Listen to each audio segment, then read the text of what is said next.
Hello and welcome to the Pens&Pixels Popcast.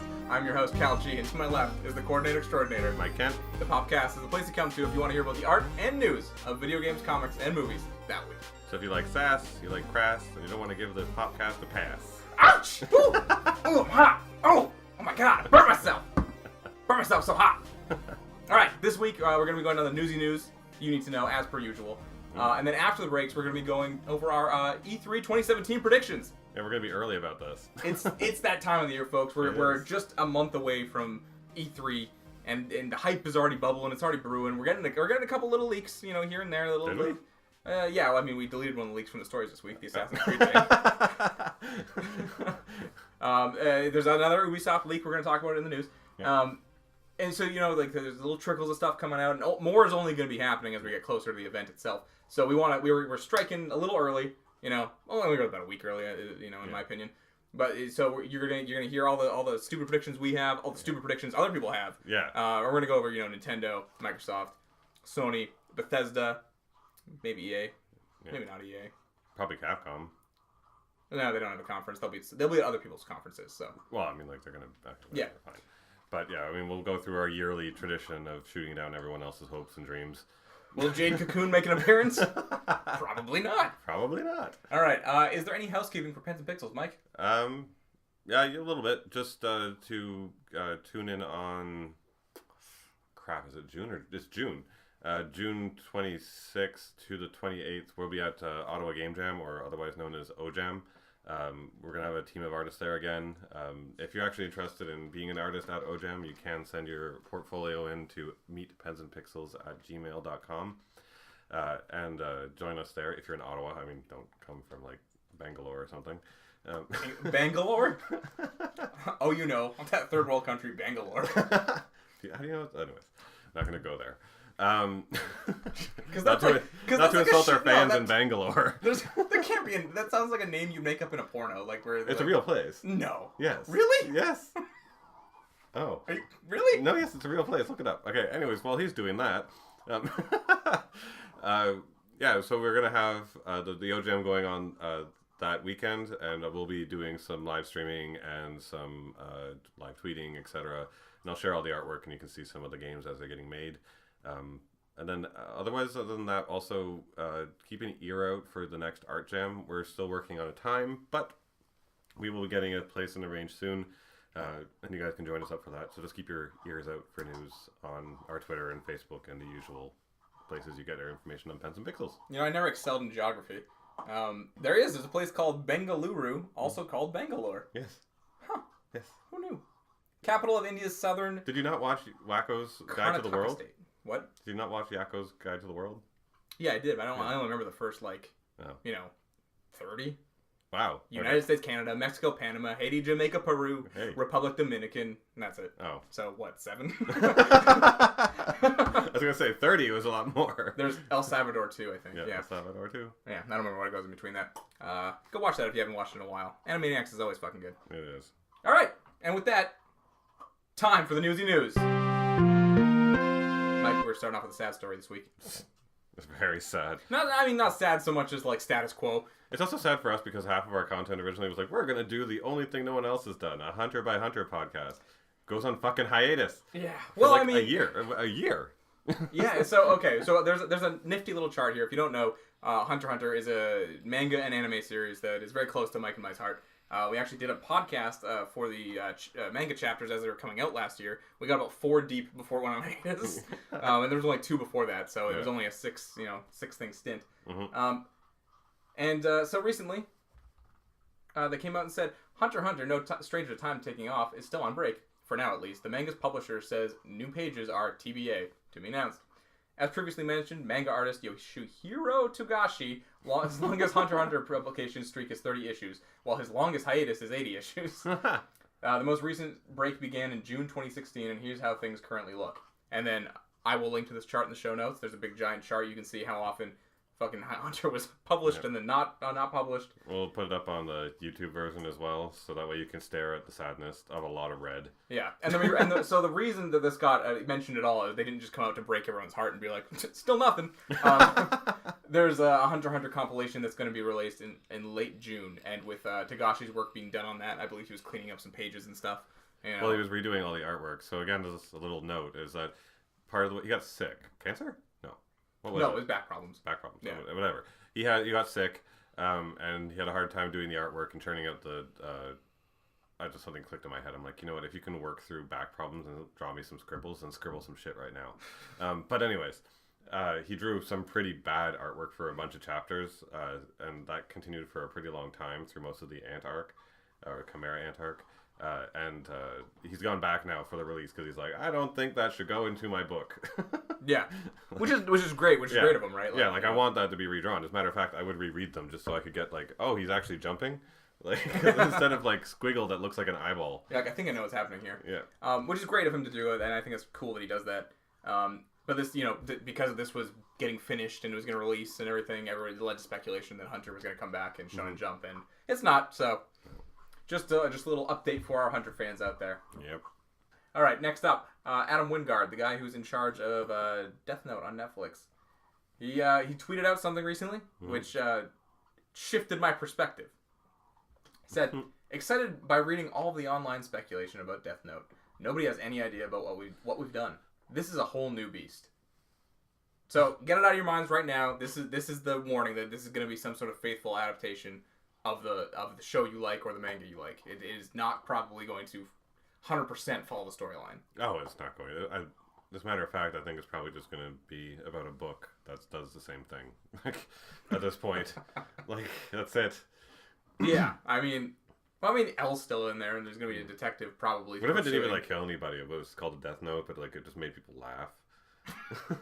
Clown Note.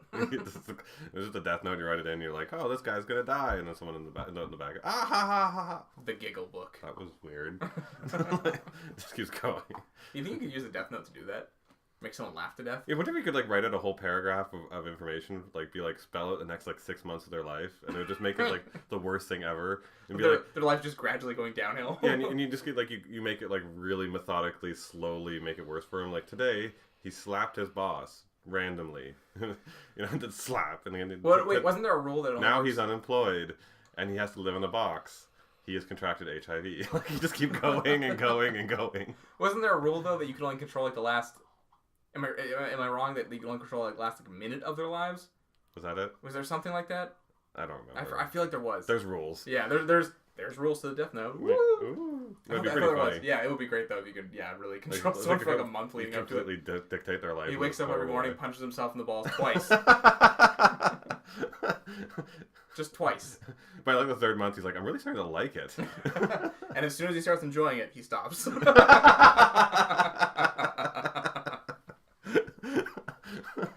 He writes in like all those caveats the moment he starts enjoying anything. It's just like that's when his life gets really depressing. I actually kind of like he's addicted to heroin, but eventually he hates it. It's like, oh. Yeah. Okay. So Death Note's gonna be different. I don't know. I'm glad he tweeted this though, just to let me like not get the expectations that it's gonna be literally a canon. Yeah, drink it in a little bit and be like, okay, it's not gonna be what I'm expecting exactly. Small question on it though is like, when it comes to these adaptations, we've had Death Note as a series, Death Note as a manga, Death Note as 2 movies, sort of. No, it was 2 Japanese movies, right? No, they were, but they weren't. They weren't good. No, they're still movies. They were. They count as movies. They still count as 130 minutes of movies. Yeah, it is a film. Yep. Anyways, but we've had those, and it's like, okay, they've all been exactly the story, right? Aside from a slight deviation in the ending between the manga and the TV series, like, whatever. Do you really literally just want the exact same thing in human form? Yes, for like kind of 60 episodes? Yes, because it's one of the shows that for people who don't watch anime, and I keep wanting to tell them to watch this story because I think the story is so good, and they just want nothing to do with it. It's one of the, or it's like almost like Last of Us, right? Where you're like, this person's never going to play a fucking video game, but like you want them to experience that story. It's why we want the movie to come out, just so they can experience. And you're right. I really want, like, if Last of Us was anything but humans recreating what was done in that game, like, yeah. I would say it's a failure. That's the thing. I'm fine with a new take on this, but at the same time, there's a lot of people I'd like to share like Death Note with because I think it's so cool. No, you're really right. Will not watch it because it is an anime or whatever. You're right. I think with this property, because I didn't really think about it just based on Death Note as a property, it's like this is one of the ones where I'm like, just literally do what is already heralded as like one of the greatest writings for like any graphic novel ever, and it's awesome. It's an excellent piece of work. Take it away from anime, it's just an excellent piece of work. So you're right. Like I would want this one to be loyal, but even my parents would like Death Note, but they're not going to watch an anime. No. That's the thing. Yeah. So.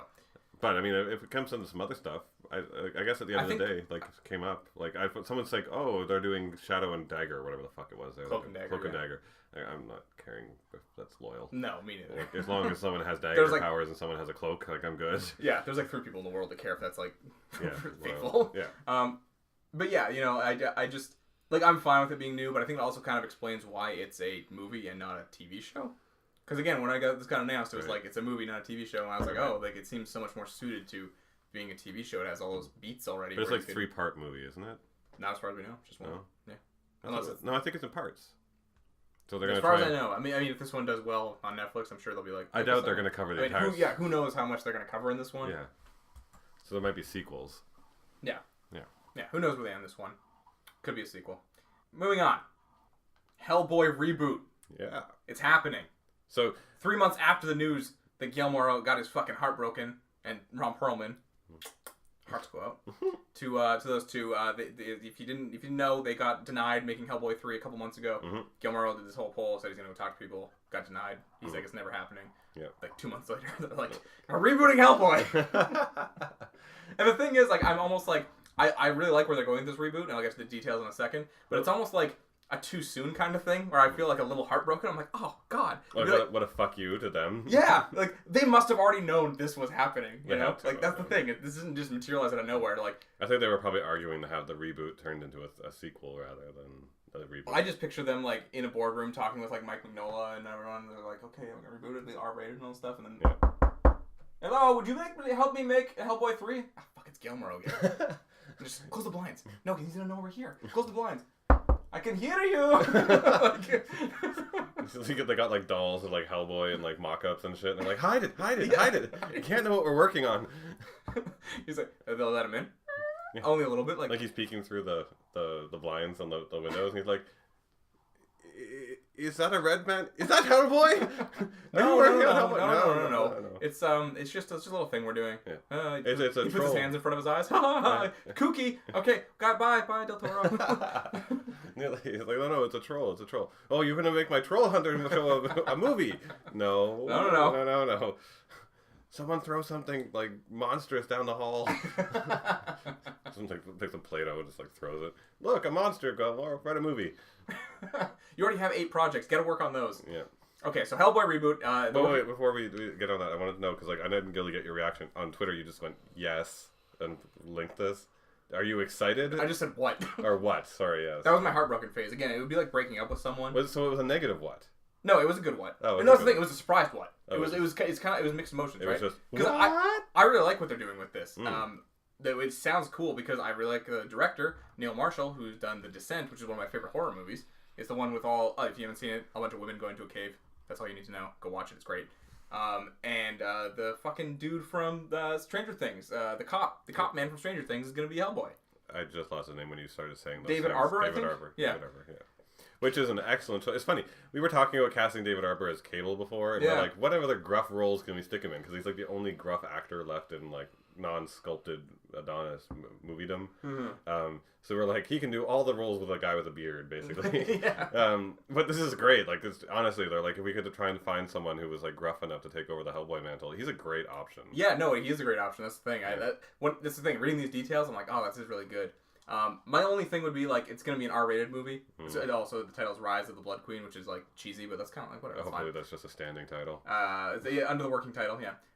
The only thing is like Hellboy's rated R, and I'm not like super familiar with the source material. I've read comics here and there. It doesn't seem like it needs to be though. That's the thing. Like it doesn't need to be R-rated. I don't know what they're gonna do with it aside from showing like a little more blood or like. The swearing would be the big one because Hellboy should be swearing at like a blue streak. Yeah, like way more than. Yeah, like it should be like really like he's a guy with like a cigar in his mouth with guns, shooting shit, crass talking.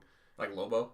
Yeah, getting a little bit more like Lobo, because I mean, like in the comic books, he's not swearing a blue streak, but I think like that would add that charm in the movie. Like I've only ever read like 4 comics of Hellboy, and like not even like 2 sequential, 2 that were just like random things I saw, type thing. So I mean, that's the thing. He's not. I should preface that out there. He's not swearing a blue streak in the movie, or sorry, in the comic books, but in the movie he should be, so that we get kind of a Lobo-esque character, played up a little bit like Deadpool, which would be a little bit close to home because they're both red. But, like I just hope this isn't the first like Hollywood superhero movie where they're like Deadpool did good. Let's make this one R-rated. And just but they're all doing that. Let's just get over that fact. That's just gonna be. But they're not all doing that. They had Deadpool, Wolverine, then they had Logan. But Logan makes sense. We've talked about this. Yeah. He's a man with knife hands. Like he needs to stab. Yeah, but this is supposed to be dark. This is a Frank Miller's piece of work, right? So like you need to get kind of. That's not a Frank Miller piece of work. It's Mike Mignola. Mike Mignola. Shit, right. Yeah. I'm sorry. Yeah, it's not Frank Miller. Didn't Frank Miller do some drawing artwork for? He may have. Yeah. I think he did artwork for Hellboy for a while. He could have. I know Mignola drew a lot of it at some whatever at the start, anyways. But yeah, like this funny thing about this is now it's like horribly polarizing because I've watched a couple of people talk about the release and they're like the fans have come out and been like, "Boo, Perlman, we need our Del Toro back. You can't ever do this. It'll be a piece of shit without the two of them." And I'm like, I get it. Mm-hmm. Like love Perlman, love Del Toro, awesome.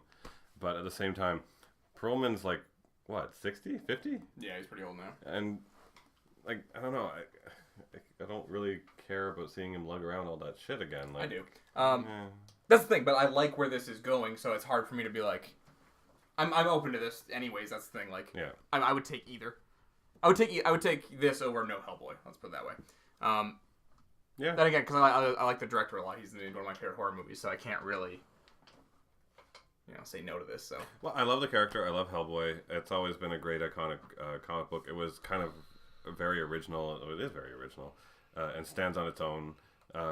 Its style and its story.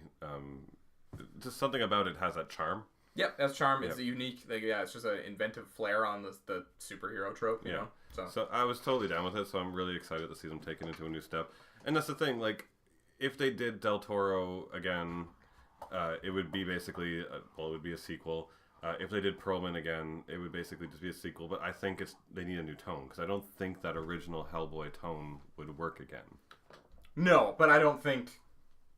I mean, this might work, but I don't think that this is gonna make money either. I think this will be another flop. You know what I mean? I don't know how well those movies did. They didn't do well. It did well enough to make a sequel, I guess. It's at one point. No, even then, it was weird. It got a sequel because it never really made its money. I can't see this all of a sudden being like Hellboy's Renaissance, where it's like everyone goes to see it. But who knows? I'm glad we're getting it. Nevertheless. Yeah, but we could say the same thing about fucking Deadpool. Like, we as fans of the comic book world were like, Deadpool's the most hardcore thing that ever existed, and awesome, yay. But I was always sitting there going, like, are people going to get it? And they did such a good job that people got it. And then, like, as per usual with nerds, we're dragging everyone in going, like, please like the things we like since childhood. Also, excellent ad campaign on Deadpool, though. Yeah. They had all those fucking, like, fake, like, romantic comedy ads and stuff that were really good. Like, yeah, they did a great job. Anyways, more Hellboy. Good stuff. Yep. Happy about it. Again, just a little, like, it's almost like if you're dating someone and then, like, you break up and they're immediately dating someone else. You're like, what? It's kind of like that for me. Speaking of Deadpool, Deadpool animated series co-created by Donald Glover, a.k.a. Childish Gambino, lands at FFX. Why do you always have to drop his rapper name? Because that's how I knew him first. So saying Donald Glover is weird to me. Childish Gambino is like who he is to me. Oh. This is a busy guy. He does a lot. He's really busy. He's really busy. He's a rapper. And like he's on like 500 things. And he's like on 5 shows and like 5 movies. Yeah. He's doing super well, and good for him. He seems like a cool guy. Very talented. Mm-hmm. So FFX or FXX is working on an animated series for Marvel's Deadpool, which will be created by Donald Glover and Stephen Glover. Who the fuck is Stephen? Is that his dad? His dad. I would assume his brother, but maybe it's his dad. Oh wait, no, sorry. I keep on thinking that Donald Glover is his dad, but it's not his dad. No, let's just assume. Okay, let's assume Stephen Glover is his dad. No, or his brother. It's been given a straight-to-series order with 10-episode first season expected to debut in 2018. And then it's just a bunch of shit where he says, how much more fun could this be? Deadpool, Donald, and FX, the perfect fit for the merc with the mouth. Okay, great. I don't care about your... Whatever. So, this is happening. I think this is cool. I think this is, like, the perfect place for Deadpool. The movie was great, obviously. Fingers crossed for the second one being just as great. But I think Deadpool would work as an R-rated animated series better. Yeah. You get to see... Like, I feel like he suits there like, a little better. You know what I mean? Well, do you feel the same? I mean, because the movie worked, I'm not really concerned on what medium he's in. But that's the thing about Deadpool, right? Like, he's supposed to be able to bounce between any of them. Yeah. Like, he could literally walk off a page of a comic book if he wanted to. Yeah. So, like, I don't think there's any world he can't work in because that's how he was designed. But like, is there? I don't know. It didn't excite me when I found out about an animated feature. I was just like, okay, cool, I'll watch it. I'm more excited about this than 2. I think this could be super cool if they give him like a 10 episode like cool arc and there's a bunch of fucking jokes and stuff. Jokes, Mike. That's your sales pitch. Your sales pitch is louder. You're like, yeah, I'm just naming the things he's sits doing. back in the room. He's like, jokes. They lean in. Holy shit. Holy shit. And Donald he's like, Glover joke. And he's like, he put his hands up. Marvel. They're sweating like fucking, just like pulling up their shirt, trying to like stop the sweat from happening. They're all getting hard-ons and the girls are getting wet. One guy's beating up in the corner already. Tell me more, tell me more. And I, Donald Glover, will executive produce it. And then the guy fucking in the corner comes. It's just like a shot zooms out to like just the glass windows around the boardroom and it just sprayed across all the windows you can't even see in. One man faints like a Victorian like woman, like well, see, my hopes for this series is that it's like something that looks like kind of like Korra or something, where it's like beautifully animated, like, well, lots for of 10 great episodes it fight will be. choreo. Yeah, exactly. It's like a short series. It's not going to be like the stuff, no offense to anyone who works on, if you're listening to, you work on Disney XD, I think it is, like the Guardians of the Galaxy show or something, like, I haven't watched where, it. like, the animation isn't this little subpar, it's just like regular TV animation or something. Like, this seems like it's 10 episodes, it could be really good. Yeah. Animation where we get, like, actually good fight scenes with Deadpool and stuff. Yeah, I think my whole thing with it is that I always kind of had this fear of that, like, I knew everyone was going to fall in love with the character. He's one of the better, actually kind of accidental designs of like perfection out there in the superhero world. But just like when we fell in love with him in the comic books and like when he had that prime age of being funny psychotic, he became the chimichurri or chimichanga, whatever the fuck it is. Yeah. Like slapstick, I like fart jokes. Lol random Character, which is dumb because of the oversaturation. And then suddenly also in comic books are like, let's make many versions of him. Gwenpool to something pool to something pool. Oh, well, I mean, and then, like they shove Deadpool into everything now. They're like, here's Deadpool. He was actually in the Secret Wars from 1980s, and like he had the black suit first, and like all this shit. There's any excuse I feel like to shove him in somewhere. They're like, let's do it. Yeah. I want Donald Glover to make Spawn funny, basically. I want like a dark TV show that's like well animated, really good fight scenes, but also there's humor to it. It's like Rick and Morty meets Spawn. Yes. Rick and Morty meets Spawn. Make it happen. Yeah. Send it into production. Okay, now what's next? Spider-Man 4 that never was. Alright, so Sam Raimi apparently, I guess he just talked about what could have happened in Spider-Man 4. Like, they were planning on making it at some point before we got the Andrew Garfield reboot, so... How on earth was he even thinking about it? It was so sad after that first one, the third one. As we're continuing on Spider-Man 4, Raimi couldn't quite get the script right. He was continually unhappy with the story, and Sony wanted to bring the Lizard into the fold, finally capitalizing on Dylan Baker's role from the first 3 movies. That was such a cock tease. I remember seeing the dude without the arm, and I was oh my god, the Lizard! Yeah. Raimi was admittedly exhausted, still only a year or so after Spider-Man 3 came out, and the filmmaker hadn't made a non-Spider-Man movie since the 2000s The Gift.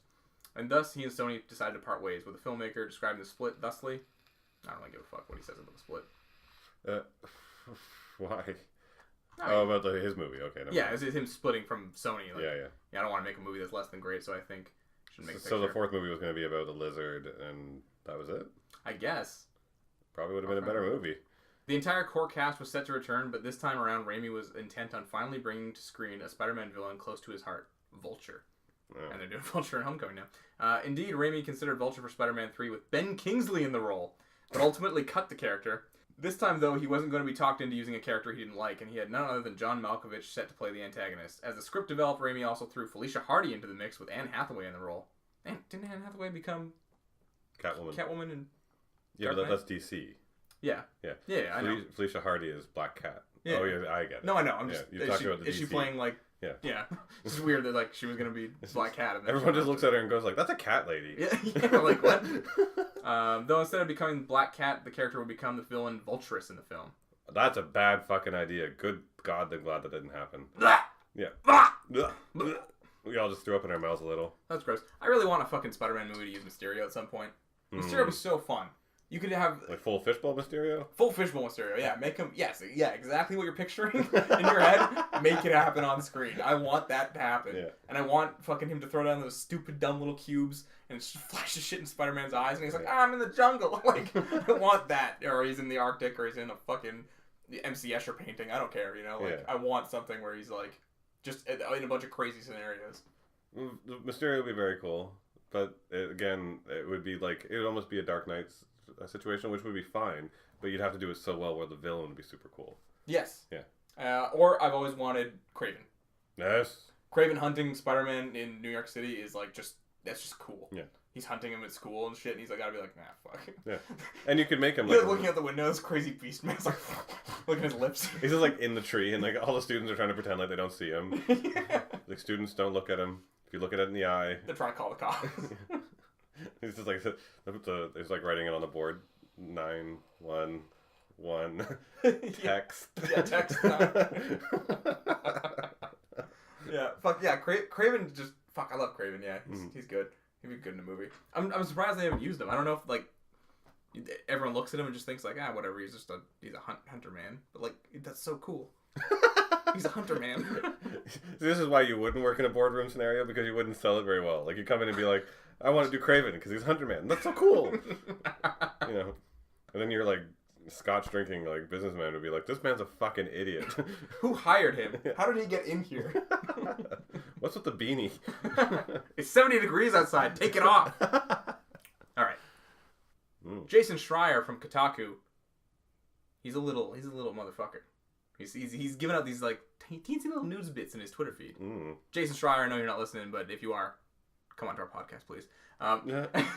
So, you know, if you're browsing through fucking Jason Schreier's timeline on Twitter, some man asked him, John Boy DC Comics, asked him, any new scoop about the new Batman game from WB Games Montreal? Is the game being unveiled at E3? And Jason Schreier replies, I wouldn't get your hopes up too much for that one yet. Last I heard, it was rebooted. And then he says, so no Damian Wayne then? And then Jason Schreier replies with a succinct IDK. I don't know. He's like, I don't know. It's funny that both of all of his tweets like just basically read out like with this really blasé like just, you know, I wouldn't get your hopes up. That one, the last I heard it was rebooted. So no Damian Wayne? Oh. Like, I don't even give, what the fuck do you care? So if you haven't been listening to the podcast before, we reported on 2 different Batman games we remember. Maybe 3. Where there was one where it was like set in a Gotham that was like on a beach or something. Yeah. Some shit. It's sad, but like this person gave so many details. And like Clockmaster. It was the main villain. Yeah, there's all this shit. And Clockmaster's not going to be the main villain. But anyway, Jason Schreier came in and like actually debunked that and said like, no, what I've heard is it's a Damian Wayne game. And if you don't know, Jason Schreier is the fucking news editor for Kotaku, so he's not one to like say a bunch of fake shit. He's a professional. And he's actually a really good reporter. He just released a book and stuff. Blood, Sweat, and Pixels. Blood, Sweat, and Pixels. That's the one. Right there. Yep. That's why I knew it. I sounded smart for a second, and then I was like, how does he know that? But yeah, the other one that we heard repeatedly now, probably twice from Schreier, was a Damian Wayne-led Batman game, which is Batman's son, who's currently Robin in the comics. Which me and Mike, you know, are constantly kind of looking at each other like, what? Like, what the fuck is why? Well. I mean, there's potential for that to be cool, but it's so limited. It's like it's very unlikely anyone's ever going to harness it. No, yeah. This is like this one person that like no one knows. He's Batman now. What? Yeah, interesting that it was maybe rebooted and that like so we're probably quite a ways away from ever hearing what a Batman game. Well, I mean, if you said last I heard it was rebooted, it just means that like whatever dev cycle is behind this Batman game, the engine isn't even running yet. Right now, it's just like Marge Simpson in her car. Like that's it.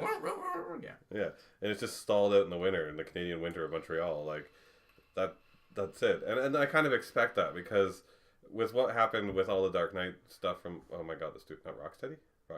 Yeah, Rocksteady's the original developer. Yeah, with Rocksteady and them going like, no more Batman. You know, the next game has to depart away from the Dark Knight formula.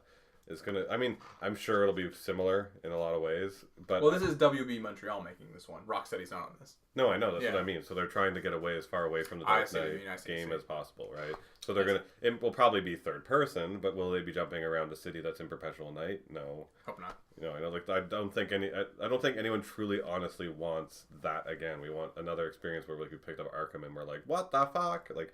So I think WB's got its eyes on doing that, right? So hence rebooted and just stuck in its cycle. It's probably just stuck there. But I like listening to this guy talk because he's just like, oh. I don't know. I'm really like good at my job or whatever, but like. I like how you report. It's literally in the title of everything. It'd just be like Batman rebooted. I don't know. Probably. Maybe. That's what I heard. I'm just the news editor at Kotaku. Well, I don't know. I don't know if you've ever heard of that little site. Actually, you know what? I never really read Kotaku. I still don't. Like I do. Is it one you go to? I know it's the one a lot of people go to. It just never became in my wheelhouse. I checked Joystick way more often. Do you remember Joystick? Yes. Yeah, I checked that. That was my like news game blog of choice at the time. And then, but like I know a lot of my friends check Kotaku. I don't know if I check it. I think most of the time, most of the links. It's probably because everyone else checks it. Because like for the Mass Effect news and stuff like that was from Kotaku. When I got the news from that. So no, Kotaku's good. They got a lot of good reporters there. That's the thing. I'm just an idiot.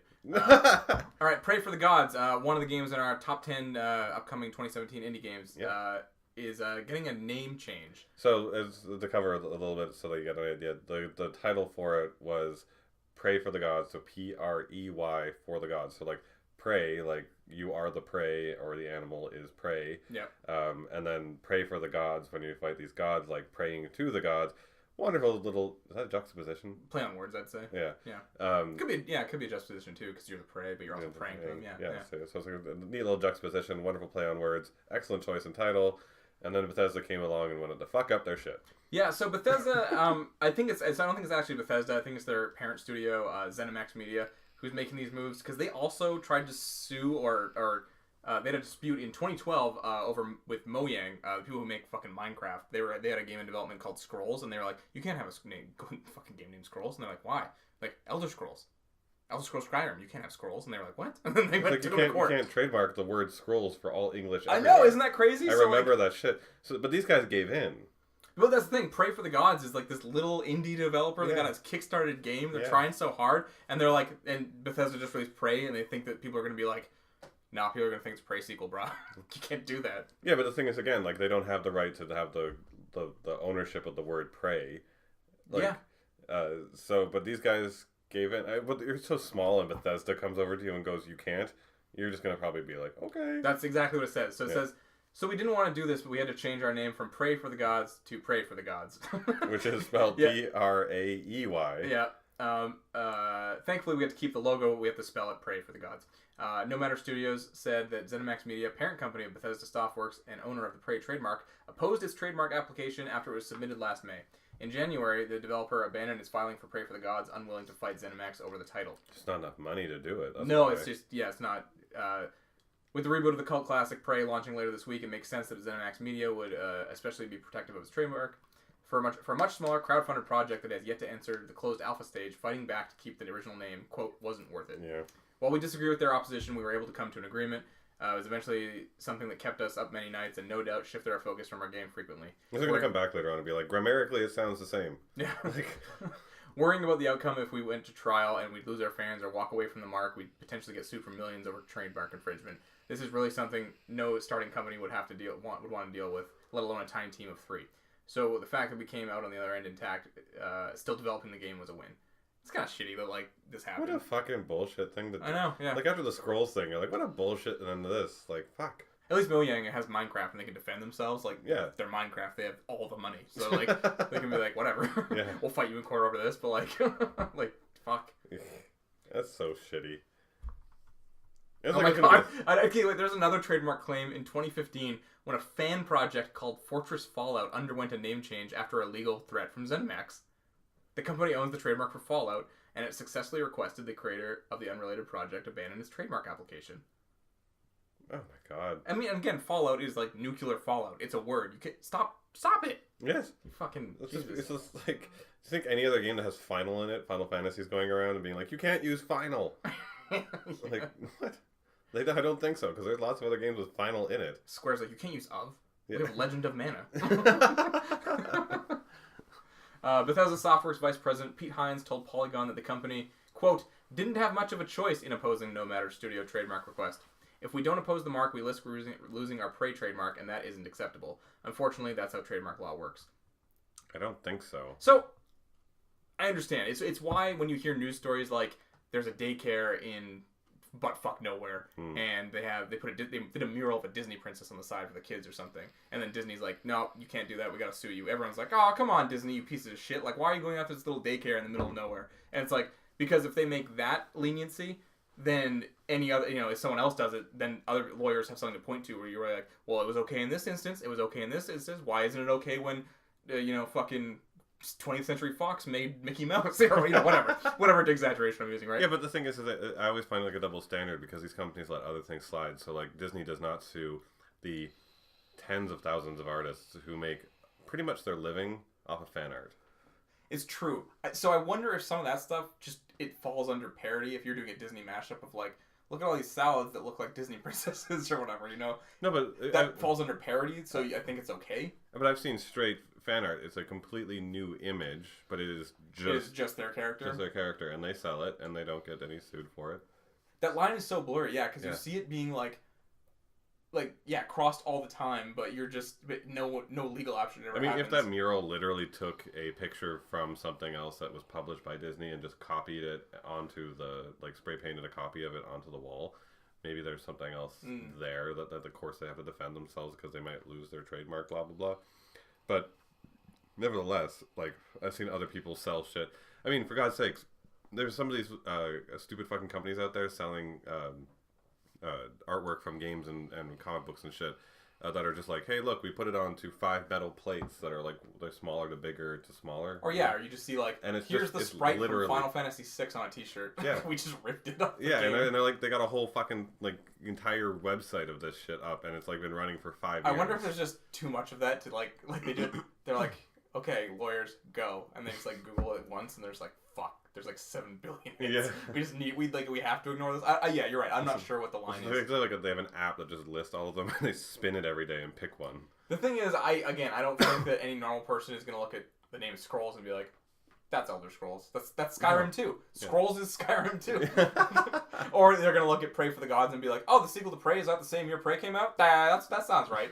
There's not. I can't imagine that happening. No. But No, but they're trying to blame it on... It's weird because it's these one words where it's it's just a word. It's not...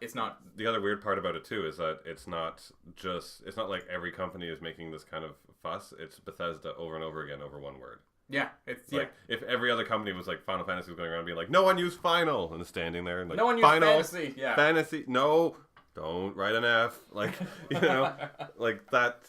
That would be a thing. I'm all these game companies are trying to protect their trademark. We got to figure out a way around it. But it's just Bethesda going you used a word we used. Yeah, I wonder why they're being so aggressive about it. Is it just one person in that fucking... Well, there's this one lawyer who's just everyone has no job, and he's sitting there and he's just constantly waiting for something to do, and then suddenly he's he's really trying. They're using a word. He's just trying to justify his salary. Yeah. They won't keep us on retainer. All right. So first of the E3 leaks, we're moving on now. Fuck ZeniMax. So there's a rumor that came out earlier this week, and it had a lot of updates. The first one was Far Cry 5 is set in the Wild West 19th century. The Wild West. Wild West. The Wild West. Wild West. Wild West. The setting of Far Cry 5, or whatever the next Far Cry game ends up being called, has apparently leaked online in the most unconventional way. Great Falls Tribune, some fucking nobody paper, reported about a film crew shooting a live-action trailer for an unannounced game near a church in the Montana prairie. Jeff Gillett, the producer on the shoot, revealed to the paper that this is for a game that's to be released in September. The most obvious franchise here is Far Cry 5. Early in 2015, Ubisoft polled players about several possible settings it could use for the next Far Cry game. A game in spaghetti western style set in the 19th century Americas was one of the choices. So much shit happened, and Jason Schreier popped up and said, hey, since my name has been attached to this thing, I just want to be clear. All I've heard about the new Far Cry is that it's set in Montana. I cannot confirm or deny anything, Wild West or 19th century. And all that stuff actually feels like a big stretch from bottom-feeding rumor websites. I have no idea whether or not it's true. Yeah. So then someone's throwing some shade. So then someone else, going back in the archive of the Giant Bombcast, the Giant Bomb crew received an email about it in December, and the game is indeed set in Montana, and the main character is a cop. So someone wrote in, I guess, claiming to work on a game, and they said, like, this is happening in Far Cry 5, and the Giant Bomb guys were like, okay, like, whatever. Like, I doubt it. The segment, and then according to him, the game will be set in present day. The protagonist is a cop who's trying to run down a rebel group who has taken over some ranches and whatnot in the Montana region of the United States. Not 100% sure if it's Montana, but it's somewhere around there, and they're shooting in Montana, so... Probably a live-action trailer for Far Cry 5 getting released at E3, and it's going to say coming this September. Who knows? Well, but it's something that's going to come out, so expect something cowboy at least at E3. Yep. Let's talk about Hideo Kojima. This is fun. And his perfectly bizarre explanation of how Death Stranding's coming along. So, Hideo Kojima just appearing at every event ever imaginable. He's at Tribeca this year. To talk about nothing. It's not to say the man does no work, but, like, he seems to have been out a lot. You know what I mean? Just, like, gallivanting the world. How much, I mean, it's the internet age. You can do a lot of management away from the studio, but sure. If you're not there to, like, stand over someone and see their content, because they're not going to give you, like, this is the models and the level we're working on. Like, they're not doing that over fucking email. Like, you know, so he's... Yeah, you're right. Like, what the fuck? He seems like he's out a lot. And I get he's, like, a huge figurehead now, and, you know, he's doing schmoozing a lot, you know, maybe trying to recruit fucking more celebrities for the game. But you're supposed to be directing your game. Like, you need to be there. Yeah, you'd think, right? You'd think. He's just fucking throwing a bunch of napkin doodles at them, and he puts it into a fan, and they blow everywhere into little bits, and he's like, that's the challenge. Then he's like, I want this all done by the time I'm back, and he leaves, and they're like scrambling to get all the different pieces to put back together. No, it's worse than that. He probably he writes it all down meticulously by hand on paper, puts it through a shredder, and then sticks it into that like machine that goes like the big air spaghetti guns, right? Everywhere. And then he just takes a picture of what it is all on the floor and sends it to them by email. This is what I want. Yeah. This is what the game should be. Do you understand the message hidden within? He's just fucking riddles with his company. They got like professional code breakers just answering his emails. Fucking like he comes home and his wife's like, "Where have you been?" On Tuesdays I never tell a lie. On Wednesdays I never tell the truth. Which day should you ask me this? Shut up. Just head down. Get in. Your children haven't seen you in 2 months. All right. Okay. So, during his interview at the Tribeca Games Festival in New York City, Hideo Kojima squirmed through several Death Stranding-based questions he could not answer. But when moderator Jeff Keighley asked a very simple one, how's production on Death Stranding going? Kojima gave a wonderfully esoteric answer. So far, it's going pretty well. He could have left it there. In fact, we expected him to. But this is Kojima, who is as verbose as he is inscrutable. This is a Polygon article, by the way, and I just want to say the way they wrote this is just... It's wonderful. Then he laid out a metaphor to describe just where Kojima Productions is with the first game. Okay, get ready for this. Really keep your ears tuned to the podcast. If you're cleaning, if you're washing dishes, just stand still in the room and look forward at a blank wall. And start breaking this down somehow, because you can't. Let's say that Norman's character is walking in New York. He clarifies, Death Stranding is not set in New York. This is just an analogy. Okay. Got it? Okay. We're trying to see if what we can depict with Decima Engine, the engine that's running Horizon, actually looks like New York. If it scales correctly and feels good there.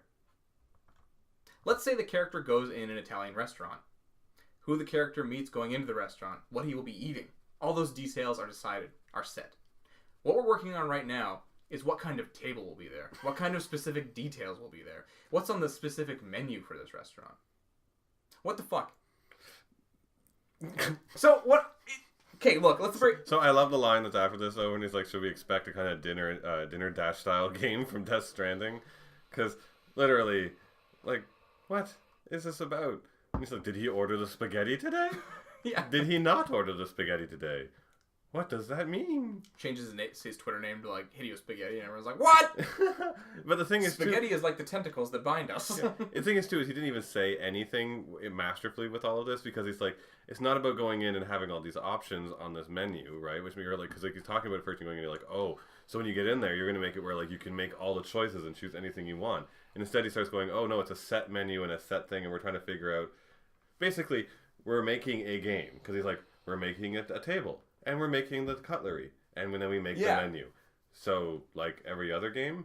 Yeah, so what is the analogy here? Yeah. Is he talking about, is this world building? Is he talking about, like, is this okay, is this an analogy for we have the base story, we have like general things, but we're trying to decide right now like the details, the very specific details, like it does, but also what's on a specific menu in a restaurant doesn't matter in anything aside from very meticulously detailed shows like something like Hannibal or something, right? Where the people are fucking crazy working on it. Also, Hannibal's about food, so that makes sense. Is that what he's talking about? But that's what I mean, because like what he's talking about sounds like just literally what you do in game design. Because in Studio A, that is not Kojima's a normal person would be like, we have the storyboards down. Yeah. We're starting to make the models. Then we're gonna be animated, or something, And then like even if they got to making a restaurant, they would sit down and be like, all right, so we're gonna have like cutlery. It's a French restaurant, so like it'll have like all the fancy cutlery. And then we're going to set up like 2 plates on the tables. And like this is what actually happens when you design out a space and you're like, all right, some flowers. And then we'll make a menu. And usually people actually stop and look at stuff like that. So like we'll make up a little French menu. Is it a high-end restaurant? Is it a high-end? And then like that's normal. So he's saying in a really weird way that they're currently doing that part. Yeah. Like, so he's basically going, so we're making a game. And then just like quiet. Like that's it. Like that's his response. But in the weirdest way about talking about fucking New York and Italian restaurants. What are you talking about, Hideo? Why do you do these things? What are you talking about?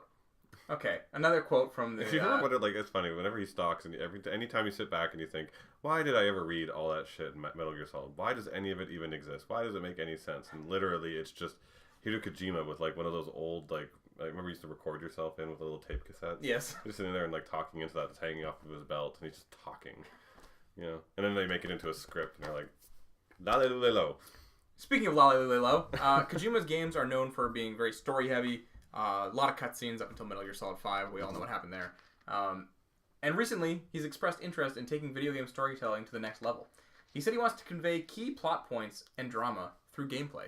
Kojima said most games have used cutscenes, dialogue, and monologue to do this. However, he wants to explore other storytelling methods. And then there's been a bunch of speculation and stuff. Mm-hmm. Any stabs? Any random fucking just guesses you have? No. I mean, I want to try. Like, who the fuck knows? I mean, there's some really, the theorist stuff is always going really far. Because, like, even think in this article, they're talking about, like, how the handcuffs blink like the DS4 light bar. Yeah, right there. Yeah. Maybe. And you know what? Maybe every once in a while you have to wiggle your controller. But is that all that new? Like, you know. No, but is that storytelling either? That's not really storytelling. Is it something... He said people are going to be connected in this game, but in a non-traditional way through, like, the stick metaphor. Maybe this whole fucking thing with sticks. He's such a fucking riddle master. But so, like, is it going to be, like... I doubt it's going to be, like, a massively multiplayer online game. Like, it's not going to be like World of Warcraft or anything. No. But is it going to be, like, something like Dark Souls, where you know how you can see, like, the ghosts of other people who've died recently? Like, there's a blood stain, and you can watch how they died. Is it going to be something that takes something like that a little further, where people are in this world and you can touch them with your tentacles or something? So here's the thing that we have to start doing with this, because, like, he did this stuff for all the Metal Gears, right? He's been doing this for years. And we always sit back and try and hypothesize about what his incredible, weird, breaking thing was, right? Now, every once in a while, he does have those moments, like the Psycho Mantis thing in Metal Gear Solid, like the Kojima pops up and all that shit. Like, weird things that kind of break the meta, which is cool, but they're like 20-minute segments. At the end of the day, it's a game that's a stealth game with a shooting mechanic. Like, that's really about it. You're not wrong. He really doesn't actually do... Like, he doesn't make the whole game into this giant metaphor. It's not that far. No, like Metal Gear 3 had the whole, like, healing and crafting thing, and it was very, like, intricate, but it was new for the time, but it wasn't... Yeah, so I don't think we should be looking at this going, like, how is he going to be, like, changing the brand? Like, what he'll probably do is something we've sort of seen before, but just with, a kind of a cool edge. So maybe it's that, like, some of the areas are going to literally just load in as online areas, and whatever someone else has done there to influence that area will influence what the level looks like for you. Yeah, that could be. Yeah. That could be a cool thing. Yeah, because he said something of the tentacles touching or whatever the fuck it was, or Yeah, like maybe someone else made a connection to a certain area and then it loads into this section and it turns out you can see like the impact of someone else already passing through here and then you can undo that and then someone else would see what you've done and like that's it, just to give you a sense of like the world being a little bit more alive. Like which isn't new. We've seen stuff like that before, but it would be very cool. Yeah, it's also interesting for him to say that he doesn't want to do cutscenes anymore, because like he's like the cutscene king. Yeah, he's like hour and 20-minute cutscene is no problem in the middle of the game. Yeah. Fuck you for telling me different. Like it's no problem. Also, it's a merchant with his monkey in a diaper. He's gonna talk for an hour and a half. Get ready. I would just love like Hideo Kojima to just like literally lose his mind and like disappear for 20 years, and he comes back out on stage eventually, and then it's just him in his little spotlight, and just pulls down his pants and takes a dump on the stage and leaves. Everyone's like, "What does it mean?" Dude, he could do anything at E3. Yeah, we would lose our shit. But I want him to like literally just abuse his power that far. Like, just take a dump on the stage, Hideo, and I will be like cheering. Everyone else will be quiet, but I'll be there going, "Yes." Last story. Mass Effect is on hiatus. Most of BioWare Montreal staff, now at Motive, still in multiplayer. Watch this, Lise. You can actually pinpoint the second when his heart rips in half. And now. So bad. This makes me so angry inside, just because like I fucking love the Mass Effect universe. I get it. Andromeda sucked. No, it didn't suck. Andromeda was great. It's just everyone else didn't really like it, and the faces were broken for a while. They did fix them. There was a lot of shitty things when that game launched. It shouldn't have launched the way it did. No. And they've been patching it. I mean, it's May now, but they've been patching it all fairly quickly. They had another big patch just came out today, I think, as we're recording this. Yeah. And that's the thing. It's just shitty it launched that way, and I wonder what it would have been like if we couldn't have shared all those gifs of the shitty walks and the terrible faces and stuff. Because I imagine that's a lot of the bad talk around it, right? Like, you know, it's weird that this one hit with such a clunk, and then now they're immediately being like, yeah, it's on hiatus. Like, this soon after. It pains me inside so much to have to think about my game not being produced anymore, you know? Like, my heart breaks right now just so much thinking about, like, waiting maybe 10 years for the next Andromeda game to come out for some stupid fucking... that's not stupid fucking, because you know what, the idea of BioWare making a freaking online game like Destiny actually sounds really cool. Yeah, that's BioWare's other project right now. So like, I mean, it sucks, and they're shifting all this over. I've known people, or actually I should call him. I know someone who works at BioWare Montreal. So like, this shift around really sucks, but you know, yeah, it's really kind of breaks my heart to think about Mass Effect. I'm stuck with Andromeda until. Well, okay, let me read the little bit of the article here. In the wake of BioWare's polarizing Mass Effect Andromeda, fans have wondered where the lauded sci-fi series will go next. The answer, according to people familiar with the studio, is nowhere, at least for the time being. BioWare has put Mass Effect on hiatus and turned Andromeda developer BioWare Montreal into a support studio, according to 4 sources close to the company. That doesn't mean there will never be another Mass Effect game, of course. It's unlikely that BioWare will kill the popular sci-fi franchise, but BioWare is letting Mass Effect sit for a while rather than putting staff on Andromeda's follow-up right away, the sources said. Highlights are the majority of BioWare Montreal staff has been moved over to EA Motive, who is making Star Wars Battlefronts 2 campaign, and a new open-world IP. The rest of the remaining staff is working on multiplayer content for Mass Effect Andromeda, along with supporting BioWare Edmonton's new IP. Some are also finishing updates to the single player, and Mass Effect isn't dead. This wouldn't be the first time an EA series went on hiatus and then never returned. This is like the very moment, but you hear Mike's heart break. So this is... It's so shitty. We're both Mass Effect fans. I haven't played Andromeda yet. I think I'm probably going to play it later this year. I mean, for sure I am, because we got to do Game of the Year. But, so do you think if this takes more than, like, let's say, another 5 years, do you think they do Andromeda 2, or do you think they just fucking cut the cord and do another, like, new one, and Andromeda will just be this weird fucking off-in-the-distance one? No, because the storyline's now flowing, right? So, the way, it's a little spoilery. No, but it's I'll say it then. Okay, so I can readjust it. So the story that happened with Shepard done. Yeah. There is no like continuing Mass Effect 4. Like that story is told. We can't go back there. Get over it, guys. The Andromeda story is now able to continue. It did end, right? But what they could easily do is just set it like 30 years in the future from after we colonized this area and had our initial Pathfinder. Came and saved the day, blah, blah, blah. And now, we're set here in the future. But they set this up with a lot of mysteries of things to come and things to expect with this game that, like, to just literally get on to the next one and be like, well, what happened to all this stuff? I know, but how long do you think they wait between this being such a story-driven game? Do you think that, I'm just thinking, like, after a certain amount of time, they wouldn't make a sequel. You know what I mean? They'd make another new one, another reboot. So, I mean... Mass Effect isn't officially dead, though it wouldn't be the first time EA's series went on hiatus and never returned. That's true, but this is also BioWare. Dead Space. Yeah. Dead Space! this is BioWare. Also, while BioWare is basically like a bitch of EA. Yeah, they're subsidiary. They still have to get the say and come up and pitch their products, and Mass Effect is not going away. So I wonder if this seems really quick after the game launched, right? Like to have this reaction. I wonder if it's because of the fucking like Holocaust-like reaction to the end of Mass Effect 3, which get over it, guys, come on.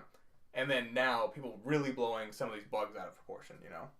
No, I mean, like yes, just all the bad, not specifically those things, but just the bad word of mouth. Like, do you think they're just like, okay, fuck it, put this series on ice. This is not worth the trouble. Okay, I think it's an influencer for sure. I don't think it's the decision maker because that doesn't usually stop any company.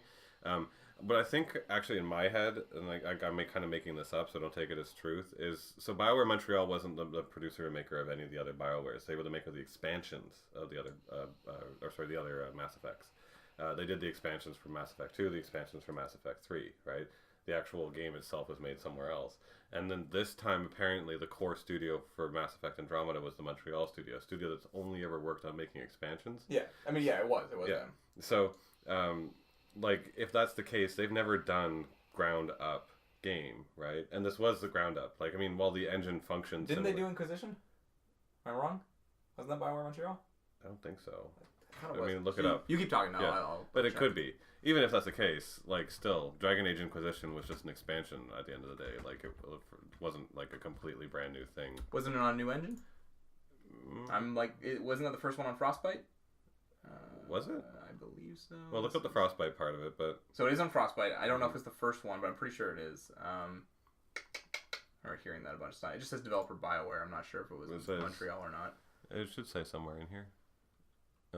Anyways, they're still not the most exposed to constantly working on one game from the ground up, and as it's been as it works with them, they're probably just building themselves. Looks like regular BioWare. Sorry, building themselves for the first time for this game, making lots of mistakes, making a lot of errors, and with a giant franchise and a tight deadline.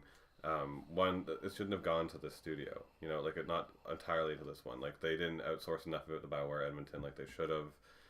They didn't, I feel like this studio-wise was mismanaged and handed to the wrong hands. And I think that's where the flop kind of came in, right? I know they don't have the original team anymore, but they should have kind of left it where it was and let that baby kind of percolate where it was supposed to have been. And I think that's where the failure came in, and that's why Montreal got sacked. They were like, all right, guys, here's your test. Can you take a major title like this and succeed entirely with it? And they didn't. So they're like, all right, I don't think BioWare Montreal is worth the You're effort. A support studio now, yeah. Yeah, you're a support studio again, actually, because Montreal studios a lot of the time are support studios. We're going to cut down your staff, and we're going to shove this into the background and move on, right? And I think this whole move is a reevaluation of the whole system, where they're like, all right, we tried it, you guys didn't succeed, and I mean, you made glaring errors. Yep. So we have to punish you, basically, in a way. We're going to be like, all right, support studio again. We're going to take away all your extra staff we gave you and expanded with. We're going to put them off on this current IP, which is our next game, which is probably slated to be released into 2018. And then we'll take whatever you've done with Mass Effect in Andromeda in this new universe, and we're going to evolve it again later on after we're done with this task, which... strategically as a business, despite as a gamer meaning delays and waits, sucks, right? But I have to think about it this way as well, is the idea of BioWare, people who make the best character-driven games in the gaming industry, period, all the conversation systems and all that shit, that's them, are going to go off and make a game as big as something like Destiny and try and do it better than them and right from the get-go. Yeah, their entire staff should be working on that right now. Probably true. And let's not pull what they did at Bungie and when 12 people. And then scrap the story by accident. Yeah, the story's online in cards. Can you just read there? Thanks. I think they're just wow, we aren't managing things correctly. We didn't manage Montreal correctly. We didn't manage this game correctly. We thought Mass Effect would just kind of empower people to do greatness, and we didn't do it. So here's our management. They hired some guy to come in and be like, all right, let's cut the fat. Let's figure this out. Let's get this all arranged. So I feel like it's all very strategic. It's not moves that are going to make us happy, but it's going to produce better quality games from BioWare in the future and future Mass Effect. But it does mean, like, if they're backburnering it, they're not even working on it for the next 3 years, and then it'll be 3 years of dev, so it's like 6 years until we see it. Yeah. Oh, yeah. All right, that's it for the news. Stay tuned for our sweet, hot, spicy E3 prediction. Welcome back to the fucking hype train! That's where you put the WWE music in. www.e3hype.com. That is the fucking Pens&Pixels podcast right now. Yep. E3 every year, always very exciting. If you don't know, E3 is a giant convention where all the biggest fucking publishers come out and just show off what they got. They got to flaunt who has the biggest dick on the table that year, you know? We've even overlaid the sound of Sony slapping his large dick in this very podcast. It actually sounded so natural. I don't know if anyone knew it was edited. I don't think anyone picked it up. Everyone else just thought, like, maybe someone in the room had, like... actually let their elephant dick out and unfurled. Unfurled and hit. So E3, yeah, dude, like one of the most exciting times of the year. It's kind of like the Super Bowl for nerds. It really is. For video game nerds, anyways. Well, it's funny, actually, because has it been 3 years now where they've been kicking ass? Yeah, like there's been a solid 3 years where it's just been really hype. Mostly due to Sony. Yeah, because before that, E3 was turning into like, no one goes to E3 anymore, no one cares, and then Sony came up and was like, I have 2 elephant dicks. Well, that's the thing. Like, one to smack you in the head. I was always excited for it, but I remember like I think it was the first year you and I had met. It was only concept art the first year, right? So the E3 we were in school together. I was late and I was on the way texting you. As what was happening as it was going on, because he was in class and I was walking to class. Yeah. And even that year wasn't great. No. It was like the year after, and then and the last year. And whatever you were texting me the whole time, I'm like, I'm waiting. Yeah, I'm waiting for like the good stuff. But nevertheless, it always builds anticipation. It's always great. And just about now, we're going to start, we're hearing the leaks, we're hearing the rumors, all stuff's going to happen. So first off, we're going to go down when everything is happening, so you are prepped. First off is going to be EA on Saturday at 12 p.m. Saturday, June 10th, sorry, at 12 p.m. That's fucking weird. Microsoft is hitting... Isn't that like 3 a.m. for us? I don't know what that is. I don't know what 12 p.m. PT is. I think 12 p.m. PT is like 3 a.m. for us. We'll check. Yeah. It's 3 p.m. PM. Oh, sorry. 3 p.m. That's perfect. So, and then Microsoft is on Sunday at 2 p.m., which will be 5 p.m. So you can just sleep in that day. Yeah.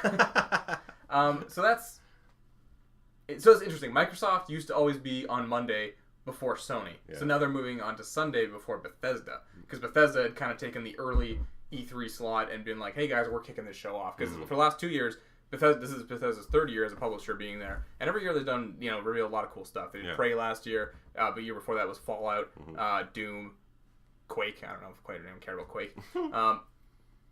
So Bethesda is Sunday, June 11th. They haven't set a time yet, but I assume it's that night. It's usually around 9 p.m. Then the PC gaming show is on Monday at 10 a.m. No one watches that. It's fine. Then Ubisoft, Monday sometime, to be announced.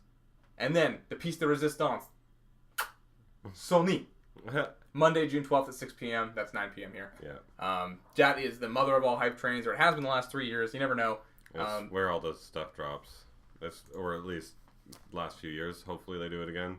Oh, sorry. And then Nintendo's the very next day.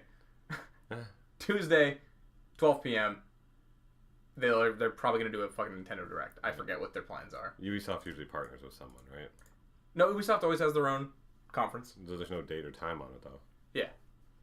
It just happens at it's some Monday. point. They don't have a date yet, or they don't have a set date. Ubisoft always has very often like very cringeworthy conferences. Like if you look up an E3 cringe compilation, like a lot of it is from Ubisoft. A lot of bugs. Nintendo, are they doing a thing? It's first chance play. Still not a big booth of years past, but it'll focus on. Okay, so they're actually going to be there. Cool. All right, so let's kick things off with our predictions for EA. EA. Well, I mean, the clear first thing, well, not the first thing they're going to show, but the first thing that's going to come up as like the big thing is the Destiny 2. Well, not Destiny 2. The BioWare's Destiny like game, blah. Yeah, there you go. Yeah. That's going to be a big thing. They've been talking about it for a while.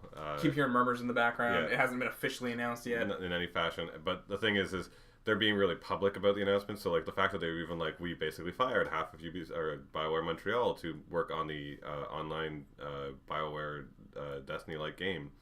Like, they're pretty much just being like, it's at E3! Yeah, like we're totally getting it this year. It's rumored to be coming out in 2018. Mm-hmm. So yeah, we're probably going to be getting an announcement this E3. Mm-hmm. Really excited to see that actually. Like that's, because I'm like interested. Again, like we said, like I still wish they just called this like Destiny, or sorry, they called this Mass Effect Online and made Mass Effect into an online Destiny-like world. Mm-hmm. Like, yes, I don't really want you to make up a new one, but the thing is they're the guys to do it. Like, when it comes down to story, it comes down to character, it comes down to making what Destiny should have been with that amazing writer they had for the original Destiny story. Mm-hmm. These guys probably didn't fire their writer, so, you know, I'm excited to see them take this task on and actually find out what they have. And I'm thinking it's going to be great. That's the thing. If you hear us, me and Mike, being negative about any of these things, we want everything to be great. We love loving things. So. But we learned that loving things also leads to heavy heartbreak when they fuck up real good. Gets you hurt. So if we just predict that they kind of suck all the time, you're always surprised by the good. That is true. That is not a great way to live life, but it's how I do mine. Okay, so also Star Wars by Visceral is probably going to be there, or hopefully going to be there, for a lot of people. Amy Hennig, the person in charge of Uncharted 1, 2, and I believe 3, she headed those games, and then she got sniped, she got picked up by Visceral, and making a new Star Wars game. We saw like a very brief glimpse last E3 of it. I don't know if you remember that. It was just some fucking desert planet and a man coming out of a hut. Yeah. And there's like a flying car or something, probably. I don't know. But she has a knack for storytelling, making characters and stuff, so I have every bit of faith that she can make a Star Wars games that people are going to love. And it's cool that we're going to get like a more like story-based Star Wars game, and we're also getting Star Wars Battlefront 2, which has a fucking campaign this time around, because a lot of people loved that game, and it was just multiplayer. It was just run around and be Luke Skywalker. That's the thing about the Star Wars games that everyone's been kind of griping about, and I myself the same thing. Like, the only Star Wars game that had a really solid story to it outside of KOTOR, Knights of the Old Republic, was The Force Unleashed 1, right? Which was like so almost beyond what actually Star Wars is, because like Starkiller, the character in it, was the most powerful Jedi or Force-sensitive character to ever exist. Wasn't he like hidden in the background between all the like the canon stuff or something? Yeah. Like, and I always love the joke where, like, you know, Luke Skywalker, Force prodigy, born of the Force, right, and all this shit, has to grimace to move a lightsaber. Yet Starkiller is basically just whiffing while he drags a fucking Star Destroyer out of the sky from space. Like, you literally have a scene where you drag the whole ship down. That's sick. Into the planet side. Those games always look fun. I'm not much of a Star Wars person, but yeah, they look the first cool. one's one of the best action games I've ever played. It really is. It was a real ton of fun. Even the quick time sequences in it weren't annoying. They were fun because you only activated them by being at certain attack spots on them and stuff. It's a great game. But that's the thing, like, we've always been looking for more of that, and instead all we keep getting is, like, Battlefronts are great, and they're good games and everything, but we don't get anything that's just like, here's a Star Wars story, go play a Star Wars character, jump around, use your lightsaber, you know, shoot a blaster, whatever. Yep. So I'm excited for that very much. Also, EA, you know, they make their money from FIFAs, NHLs, Maddens. They're gonna fucking be there. Need for Speed. But yeah, me and Mike don't really care. Although, you know, I have enjoyed a Need for Speed or two. But I'm not, you know, planning on this one being great or anything. Yeah. And I gotta say, actually, so Mass Effect has been releasing patches for Andromeda over and over again. But I'm interested in seeing if maybe what they'll do, since they've downsized Andromeda, is try and continue that franchise's excitement by releasing large DLC packs. And I think they might have planned those out. So I'd be excited, because remember, there were a couple of really amazing expansions to Mass Effect 2 and 3. Yep. I would love for them to release a big fucking... But because they just kind of killed off the studio, do you think? Because the expansion stuff's at another studio. Montreal was working on the core game. Expansions would be with another studio. That's how it works. Who? No, sorry, another office location. Like Edmonton? Yeah. You don't think they're all on Destiny-like game now, though? No. Yeah? Well, I mean, probably... I don't think we're going to see Andromeda DLC. Maybe, I really don't. Maybe not at E3. I can go with that because it's a little bit soon. Yeah, it's also quite soon. It's quite soon. So I can totally see it not being there. However, you know, like, BioWare is big enough. They've got 4 studios. BioWare Edmonton, and I think I'm okay to say this, was working on Mass Effect Andromeda content. That's all I'm going to say. Like, I could totally see the team over there being able to release something like that. What I'm hoping they do instead is, how about don't release anything at E3, and as their apology to us is do kind of like a Witcher thing where they release a 20-hour like a big one, expansion, like a 20-hour expansion. That could be a way to get back on people's good graces. Yeah, that would be amazing. That'd I be hope really you guys cool. do that. Okay, so let me. Here's one way they can make me and Mike very happy. Mm-hmm. Remaster Mass Effects 1 to 3 in Yes. one collection, $60. Yep. Just all 3 of them. Yep. There you go. I would be down to play them tonight. I would go home immediately. I remember I asked you this question, I think, like, maybe last year, and you're like, no, I have no interest in playing those games right now again. But I feel like your Mass Effect fever is heightened so much that you're like, I could do that again now. No, I said I would. I've been trying to replay Mass Effect 2 and 3 for 3 years now, because, or how long's the PS4 been out? 2 years? Yeah. 3? Almost 3? 2014, I think. So, yeah, when my PS3 died, and I ended up just going straight, because luckily it died on the day the PS4 came out. Very lucky. Very lucky. I got the PS4, and I couldn't play Mass Effect 2 or 3 again, and I kept looking on their store, because there used to be a different store compared to the PS Now they have right now, where they were like releasing PS1 and 2 and 3 games. They didn't release anything on the PlayStation Network, and now the PS Now system is actually a lot of fun. I like it a lot, and I've played lots of games off of it. There's still no Mass Effect, and I've been waiting. I'm just I refresh every week in a hope that it's going to pop up. I believe there was a survey they finally did, because for a while they were saying, like, we're not going to do it, but then there was a survey in the last couple months, I want to say, where they said, like, would you like to see a Mass Effect series remaster? And everyone was like, yeah. So that could be happening. I could see it. I could totally see it for sure. So, hopefully that's the case, because good God, I would love to replay those. Also, please release a big chunk for me. Oh, another thing I would like to see, because BioWare is included in the whole EA thing, is I would like to see something else from Dragon Age. Not an expansion. Give me even a teaser for 3 years away from now, Dragon Age Fire from Hells or whatever. Fire from Hells. You heard it here first. The leaked title of the next Dragon Age. Okay, well, if we're talking about unlikely things to happen, I want to see a Dead Space reboot.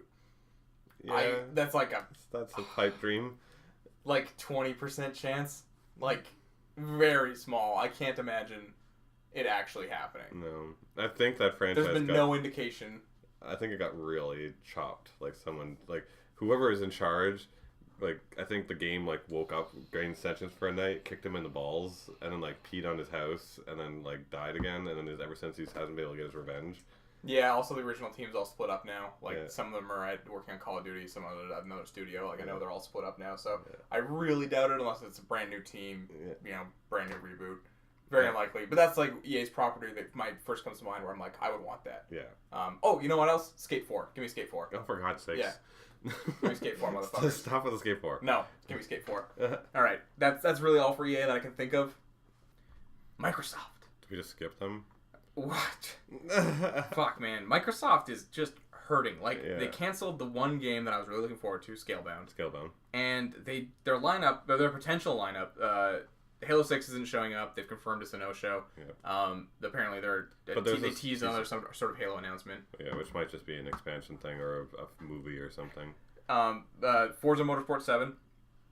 I know they're fans of that. I'm not personally a fan. It's a fucking racing game, whatever. They'll probably have a shit ton of Project Scorpio stuff. So here's the thing. They're coming out with a new console this year. How much stuff do you think is going to be there where it's going to be stuff we already know about, where they're going to be like, look how much better this looks? Are they just going to just start showing the power of it, where they're like, oh no, look at how many HDs we have. Look at how many fucking gigaflops. No, that's all it's and Terra RAMs. Yeah. They're not going to do any sort of tech for it, because they'll have their own show for the release of the Project Scorpio. They're not going to do it at E3. So they're going to talk about it. So you don't think so? You don't think they're going to be like, we're going to show up, or maybe they start off the conference and they're like, everything you see here today is running on Project Scorpio. Yeah. The name of Project Scorpio is the Xbox 720. I don't know if I can call it now. And it's here everything is it's going to look great, but it's going to be stuff we already know. I think we'll get some sort of snippet. Maybe they'll actually show us the box. Yes, I think they will. Yeah. But we're not gonna get any. They're not gonna be us playing on it and here's all of the system stuff and these are the games that are coming out on it and this kind of shit. They're not gonna talk about it. They're just gonna be look at it. I don't know. They showed it at the end of last year's, so I feel like they might do it this year. But what else they have that we know of is Sea of Thieves, which is Rare's pirate game where it's massively multiplayer online, Mhm. like pirate thing. Not interested at all. No. Crackdown 3, which again I'm not interested at all. I enjoyed Crackdown 1. Crackdown 2 wasn't as good, but who still cares about Crackdown? That's the thing. I forgot about it until you just said it. That's the thing. No one cares about Crackdown. No. State of Decay, which I know some people care about. It's that online zombie game, kind of like Daisy or some shit. Again. But that's a game you play on Steam to me. What I expect to see from they have like what we have up here is VR for Project Scorpio, sure, but I actually expect and hope to see a lot more from Microsoft's HoloLens. So they've been really pushing their augmented reality stuff inside of the professional design world and development world. So basically, I'm talking about people who are doing the work in the offices. Their HoloLens Minecraft shit looked really cool. It did look really cool. They just released today this is jargon you don't need to know, but basically it's a package on how to design for augmented reality. And it's all for the Microsoft HoloLens and that kind of stuff. So I'm really hopeful to actually see more of this because to the professional side of the world, the HoloLens is the most promising device out there. All the VR headsets out there are all bullshit to us because they're just not ready. But augmented reality is where the industry is focusing in on. And it is what I think and a lot of my peers think is going to be the next step for the actual the mass consumption of VR headsets in the virtual reality world is augmented reality. For those who don't know, VR is like these full senses submersion. Sense of immersion? Sense of submersion? No, like where you like you lose yourself. You're fully immersed. Fully immersed system where the headset's on and it's like that's it. You don't see anything but the game. Augmented reality is like you put on a pair of glasses or contact lenses in the far future, and you can like see screens in front of you. And you can manipulate them with your hands and all sorts of other stuff. So it's augmenting the reality around you, which that's what they did with Minecraft in that demo. That's augmented reality. It was like it was in front of you and you can move around. Yeah. I see the potential behind that, and I want to see more. Like that, I want to see a ton more of. So my dark horse that will probably not happen is Marvel's been everywhere, right? So they're doing an exclusive with Sony. They're doing Spider-Man on Insomniac. Mm-hmm. They said they have a lot more stuff in the pipeline. There's that rumored Guardians of the Galaxy game that Square Enix is working on. That'll probably be multi-platform. Do you think maybe someone at Microsoft's like, hey, give us an exclusive too. Here's some fucking money, we're Microsoft. Here's all the money. I don't think... Make a whatever. Microsoft's working very lean right now. So they're working really well, and they're doing an incredible job. And I used to hate Microsoft with a fiery passion. So this is weird for me to be so singing their praises. They've come to like really refine themselves, almost like an Apple motif. So like with the Surface and the HoloLens, and there's another thing they've just released. But... very well designed, very well constructed stuff. They've cut and sliced their company down to be very focused on very particular things, and I think that's why they cut Scalebound in other games. Is they're just like, okay, no more fat. Let's just focus on getting something out and get back our share. So I don't think they're going to come out with anything else. Like I don't think they're going to go after a title like a Marvel title. I don't think they're going to try and produce that stuff. If it keeps up with like exclusive like this though, like there's no reason to buy it. Fucking Xbox, you know what I mean? Yeah. That's the thing. But that's the thing. Or buy a new system. It might not be the worst move, is kind of just release another version of it, let it fade, so that you don't have to invest in anymore. Make the HoloLens into your gaming system. You now corner the market in headsets across the entire globe. Maybe. Might be the smarter move. Yeah, because it doesn't seem like they're even... Because like trying to take out Sony now with the PlayStation... is a giant task and a huge investment in money, advertising, and people. So maybe give up competing in the console market with a console that does exactly what the PlayStation does and the PlayStation does exactly what the Xbox does. Instead, do what like Nintendo's just done with the Switch and be like, I'm tackling a kind of a weird new console market of my mobile/home console market. AR, fucking VR shit, yeah. So like we're going to actually be the guys who take over the mantle of the AR, VR world, and the HoloLens is the most promising technology in that front. So... you never know. Like, it could be that, and they're just, like, kind of trying to tackle both markets right now and doing a lean release on everything. But could be. Hopefully. Next up will be Bethesda Sunday night. This should be exciting. So, here's the thing. This list we're looking at right now, not so hot. No. Let's go over it real quickly. Dishonored 2 DLC. Woohoo. Cannot see that happening. At this point, Dishonored 2 was, like, late last year. It's already May. Maybe, but, like... Maybe. I don't think that game did well enough for them to want to continue with DLC. Maybe there was already plans for it and they're working on it, but it seems unlikely to me. No, it didn't rock the world like they thought it would. Prey DLC. Too soon. Prey just came out. Like Yeah. it seemed way too soon. Way too soon. Even way too soon. But like, and I'm gonna be a total hypocrite because later on I'm gonna suggest DLC for another game that came out recently. But so, yeah, I can't imagine. Elder Scrolls Online, Morrowind. I mean, Elder Scrolls that would be an expansion. So they're adding Morrowind to Elder Scrolls, probably. Who knows? Who knows? That game seems pretty successful for a new MMO. Fallout VR. That's almost certainly going to be there. They've been talking about it and showing it off. Yeah. So maybe, here's the maybes. Evil Within 2. Tango Studios, people who worked on Evil Within 1, dead silent since release. Just not a fucking word. So, maybe. maybe. Or maybe a new IP. There's just no indication either way. You know, that's the thing. There was something about some droplets of Wolfenstein. So last year, they did this whole, like, when they introduced the conference, they had this, like, old school, like, DOS screen come up with, like, text, and it said, like, launch Quake, and then that was the intro to their Quake trailer. When in the little, like, folder thing, it said, like, Wolfenstein, the new Colossus, and it was like, oh shit, there's a new fucking Wolfenstein game. And Wolfenstein, the reboot of it, the last one they did, was fucking awesome, fucking great, really enjoyed it. I would say one of my favorite first-person shooters, except Doom came out. Yeah. Doom was even better, so... which is one of the other maybes on here, Doom DLC / expansion. I feel like they're done with that game. They came out early last year. Like, this time last year. Yeah, I can't imagine... It kind of feels like it's run its course. Yeah, I think they've already done everything for it. I feel like they said that, but I could be wrong, but... And Elder Scrolls Skyrim for Nintendo Switch. Which I think it's almost guaranteed. Yeah, they showed it in the Nintendo commercial. Yeah. I believe at some point they said, like, well, we haven't actually confirmed Skyrim on the Switch. It's like, but bitch, you let them use it in their commercial. Like, it's clearly something you're talking about.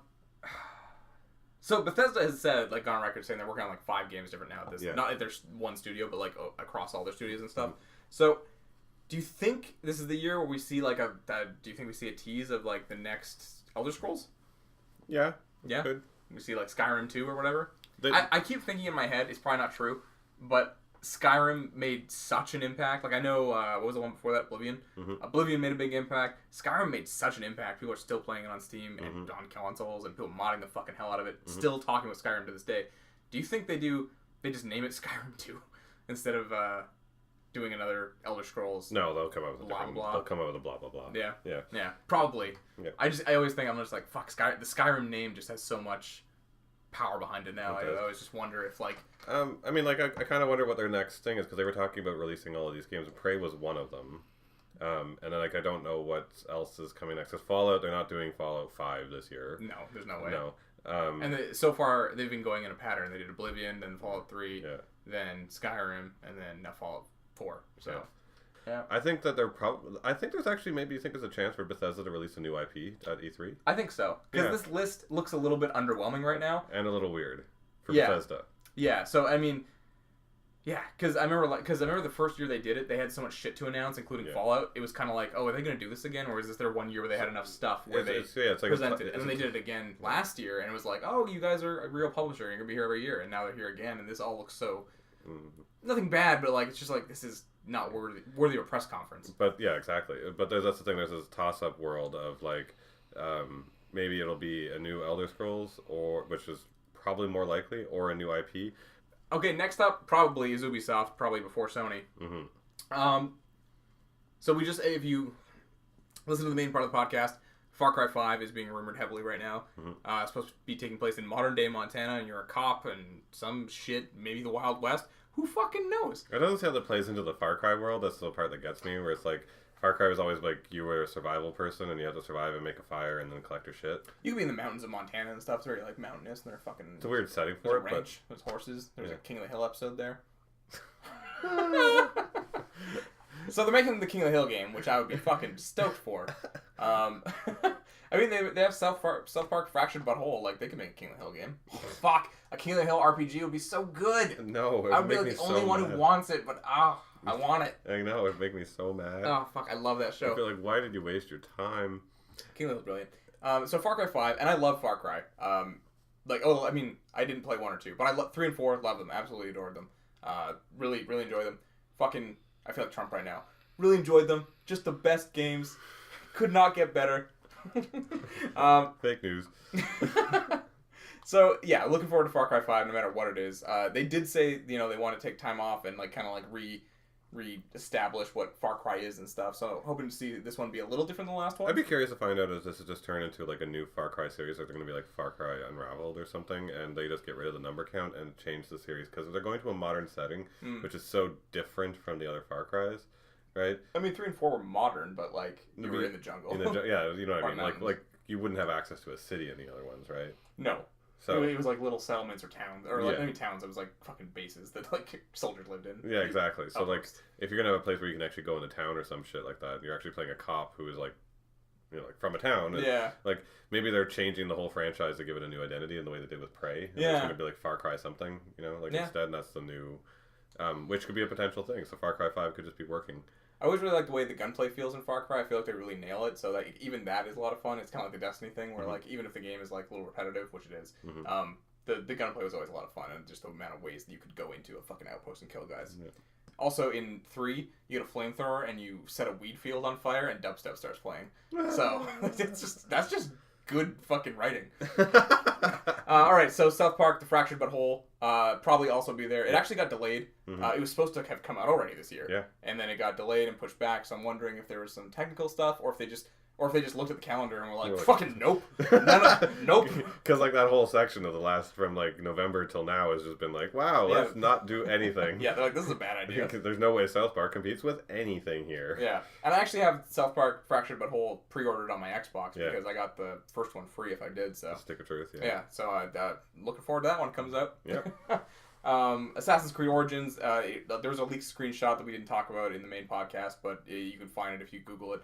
Yeah, it's going to take place in Egypt, it looks like, and the naval combat is back, so definitely expect to see that there. And it's been pretty much a leaked guarantee to show. For sure. Yeah. And this is also, same thing with Far Cry, this is like, Assassin's Creed took a year off, they're trying to like redo something different with this one, so I've never been an Assassin's Creed fan personally, but I know Mike used to be heavy into it, right? Yeah, I was 1, 2, Brotherhood, 3. 3, I didn't even finish, I was just like, whoa, too much shit. Although I always love a game where they're like, go save this town. If you don't, it's not saved. If you do, it builds up a new town. Build stuff for a town. The town actually builds something. Yeah. Like the worlds that change around me make me feel great. So I like that about 3. But yeah, other than that, after that, I just dropped off. I was like, bleh.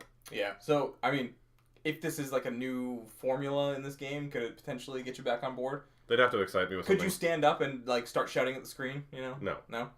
But if they showed me something that was exciting and interesting, that was different, then yes. Yeah. Okay. Splinter Cell. They haven't touched it in a while, and I always love a good stealth game. And the Splinter Cells are sometimes good stealth games. And they're also the ones where the most goofiest shit ever happens in your life. So I have Mike has like the most fond memory of like Splinter Cell. I have the dumbest shit that's ever happened in my life in a video game. My best funny stupid gaming stories come from Splinter Cell. So, and the multiplayer was too funny. Where you're trying to coordinate with your friend sitting next to you, be like, all right, lower me now, and then it's like literally out of every gag joke on the floor, and like 6 guys are like, huh? Fuck! pull me out! So yeah, like it's great fun, and I hope that they do something really cool with it. I really like just like a well-crafted stealth game, and there's none of those on the map right now that I can think of. So yeah, I'm hoping to see a Splinter Cell return. That could actually make me pretty excited. Yes, currently right now the stealthiest thing I've done is in fucking Persona, and you can stand in front of them and they don't see you. So. Yeah, that's not stealth. Yeah, I don't know. Who knows why they even implemented that system. I like it though. All right, and then maybe Beyond Good and Evil 2. If you've been following our Instagram at all, actually we probably talked about the podcast too. There was some art released by the what's that guy's name? Michel Ancel.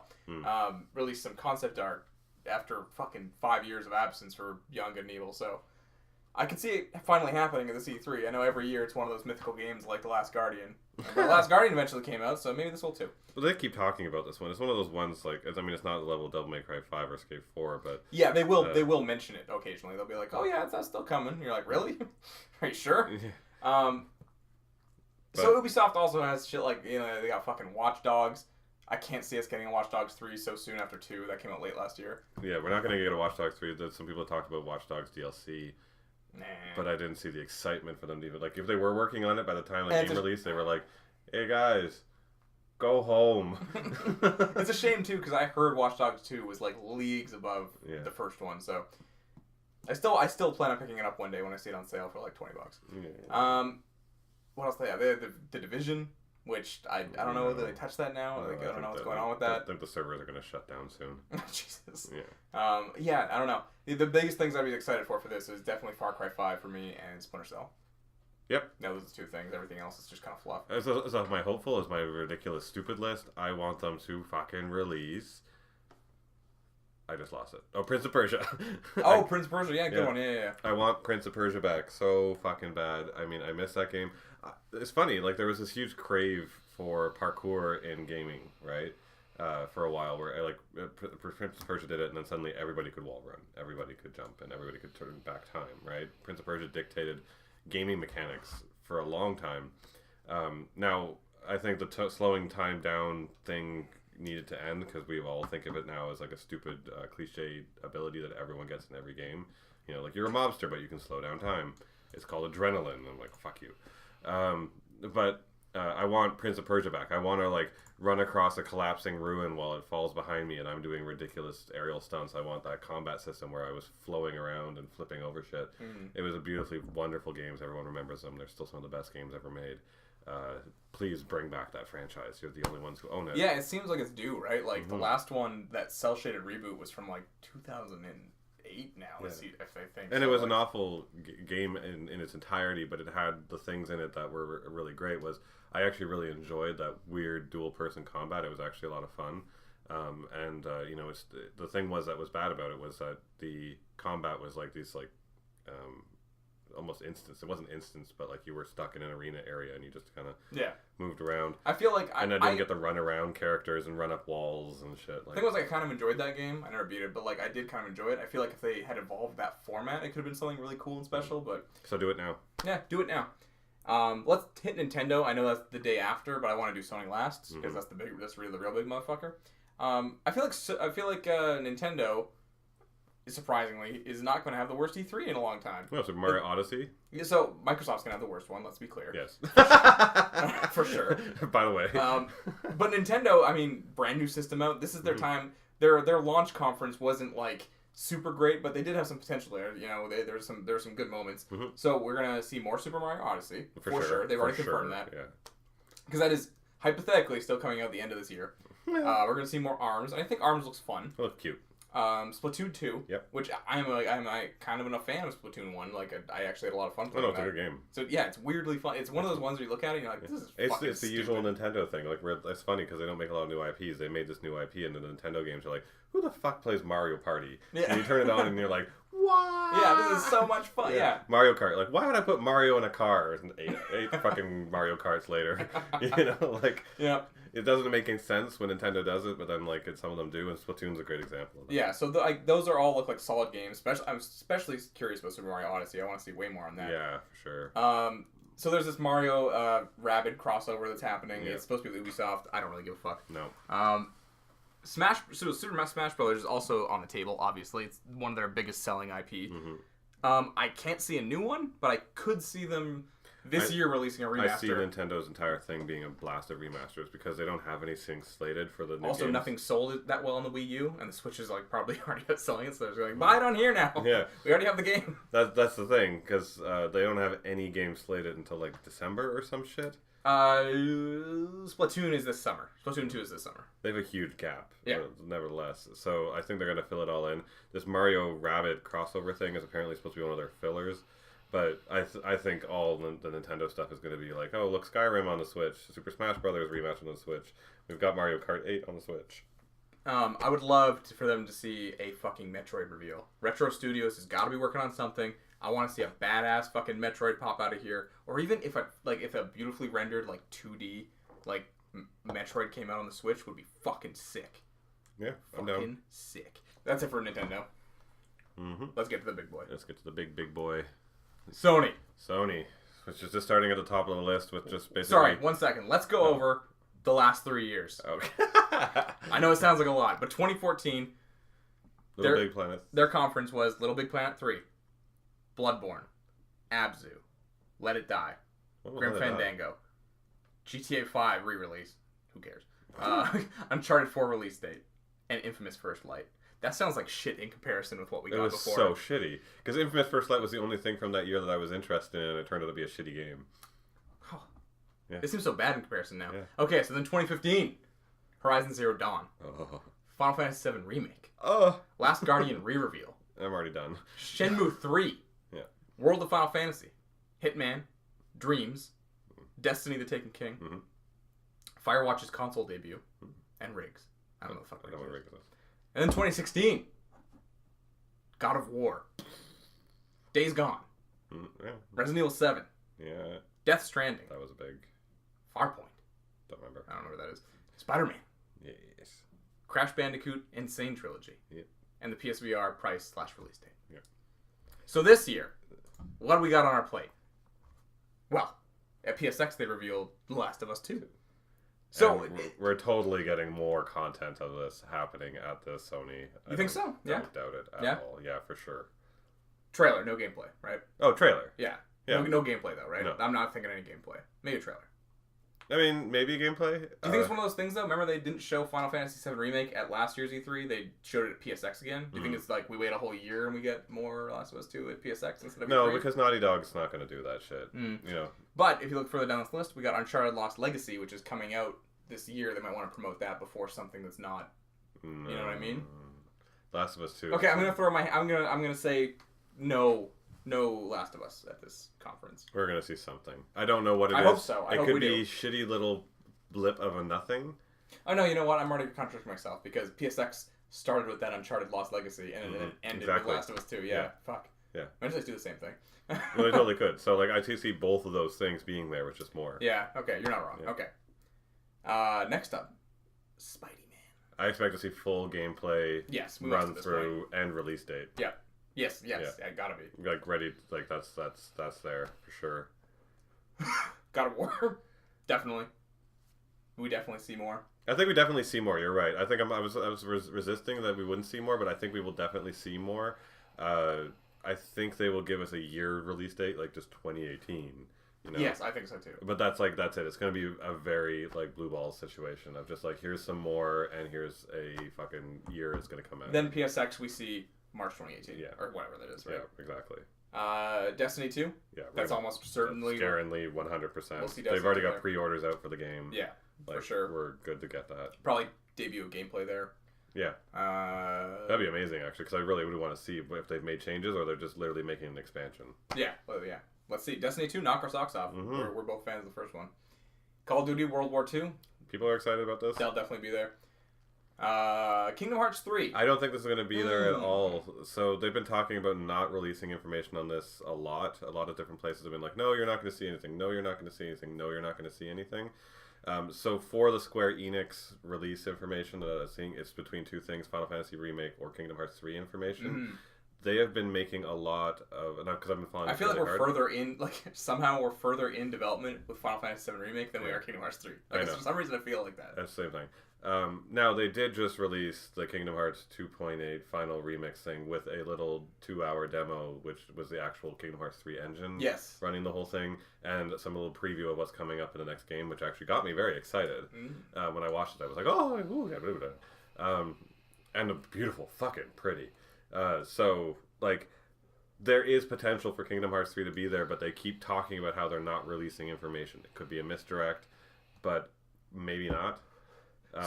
Square is so hard to read. It's so fucking hard to read. You can't tell if they're genius or idiots sometimes. They walk that line between like masters and fools. Yeah. But I personally think that the last time we saw any solid Final Fantasy Remake content was at E3 last year, right? No, wasn't it PSX the year before? It's been a while. It's been almost over a year since we've had solid Final Fantasy Remake news. So I feel like that's more of an E3 release, and they'll talk about Kingdom Hearts 3 as something else. Yeah, I think so too. Yeah.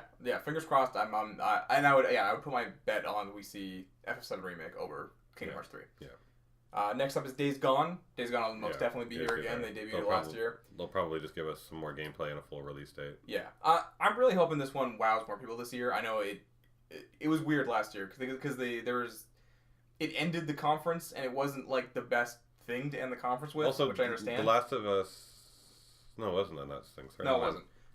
So they ended the conference with Days Gone, and it didn't strike people as hard as people they would have liked, I'm sure. Even you were like kind of underwhelmed by it. I was like, okay, zombie game with a horde of zombies. I mean, I think I can think of 4 games right now that do the same thing. And and like it seems like a wilderness survival. Like a lot of it's like based on his like motorcycle and stuff. Like I want to see more of that. I really like. I think this game has potential to be really cool. So I wanted to have that wow factor. I'm interested in it from what I saw, but yeah, it's not like blowing my socks off yet. No. But fingers crossed it goes a little better. Detroit Become Human. We gotta get a release date for this thing, right? I thought we had some news about this recently, and I think yes. Like I think for some reason it was like the last mocap they ever did for it or something. Remember? Yeah, so I think this is release date time for Detroit Become Human. Does it come out this year? Yeah, I think it's gonna. So? I think yeah. Christmas season. I can see it. I can see it. It's again like I mean I know this is a much prettier, much bigger game, something further along than they've ever done before. But again, remember what I always say is that all they have to do is get a walk animation in, and they're done. Yeah. So like the devs' time isn't like them debugging whether or not someone can actually do a triple backflip and not clip through the world, right? That's true. Yeah, it's walking around a room. Yeah. This one seems more in depth though with the detective shit and all that stuff. Yeah. There's tons of stuff to do. It's a big game and tons of work to do, but I still think that they have less of a larger engine to work on in the way that they have to deal with physics and shit like that to let us play this game. Unless they've pushed Detroit Become Human into something a little bit more action oriented, which would be very cool. Yeah. So. We're going to see more content from it no matter what. Yeah. But I'm thinking release date, and they're going to say November, December. Yeah, I hope so. I just wonder if they think it'll get buried there. Next up, Death Stranding. I think this one could not be there. I mean, already there's so many things that like almost are for sure going to be there, you know? So like... That's what I'm thinking. Like, do you think they can prevent Hideo Kojima from getting on that stage again? And doing something? No. And he's talking about dropping these little video sequences where you're gonna like tell the story and like tell you the release date, blah blah bullshit metagame. That's true, yeah, because he said we're already playing the game, like kind of thing. So you don't think he's not gonna give you another thing? You're right. Yeah. Like, he's gonna come out and do something. It's gonna be, but you know what? It's probably is this the reveal of Emma Stone? That's the thing. This is probably what it's going to be. Is literally no gameplay. Another video sequence with another actor in it, standing there crying black goo with a tentacle. Like, you know. Yep. Yes. Okay. Almost certainly. Yeah. Like that's what it's going to be, and he's going to be like, "I'm arty," and then that's it. Yeah, and walk on stage, and we'll all clap. Yeah. All right. Yeah, you're right. Yeah, feed the beast, when you put it that way, when he set up the whole, he thinks we're already playing the game thing. Yeah, okay. Feed the beast, Hideo. Feed the beast. There's Gran Turismo Sport, which we don't give a fuck about. We're not going to talk about it. Knack 2! Knack 1 was the fucking platformer that came out when the PS4 launched. It was a mistake. Knack 2, maybe they'll solve that issue. I'm never going to play it. No. Uncharted Lost Legacy, that will definitely be there. 100%. That's coming out this year as far as I know, so... It's coming out soon, like a few... I thought it was coming out in like a few months. Yeah, like I think it's coming out July? So August? Shortly after E3. This will be the last big push, I think. We'll see for it. Yeah. Shenmue 3, it was announced 2 years ago, so we're probably going to finally get an update on it. I would have to imagine.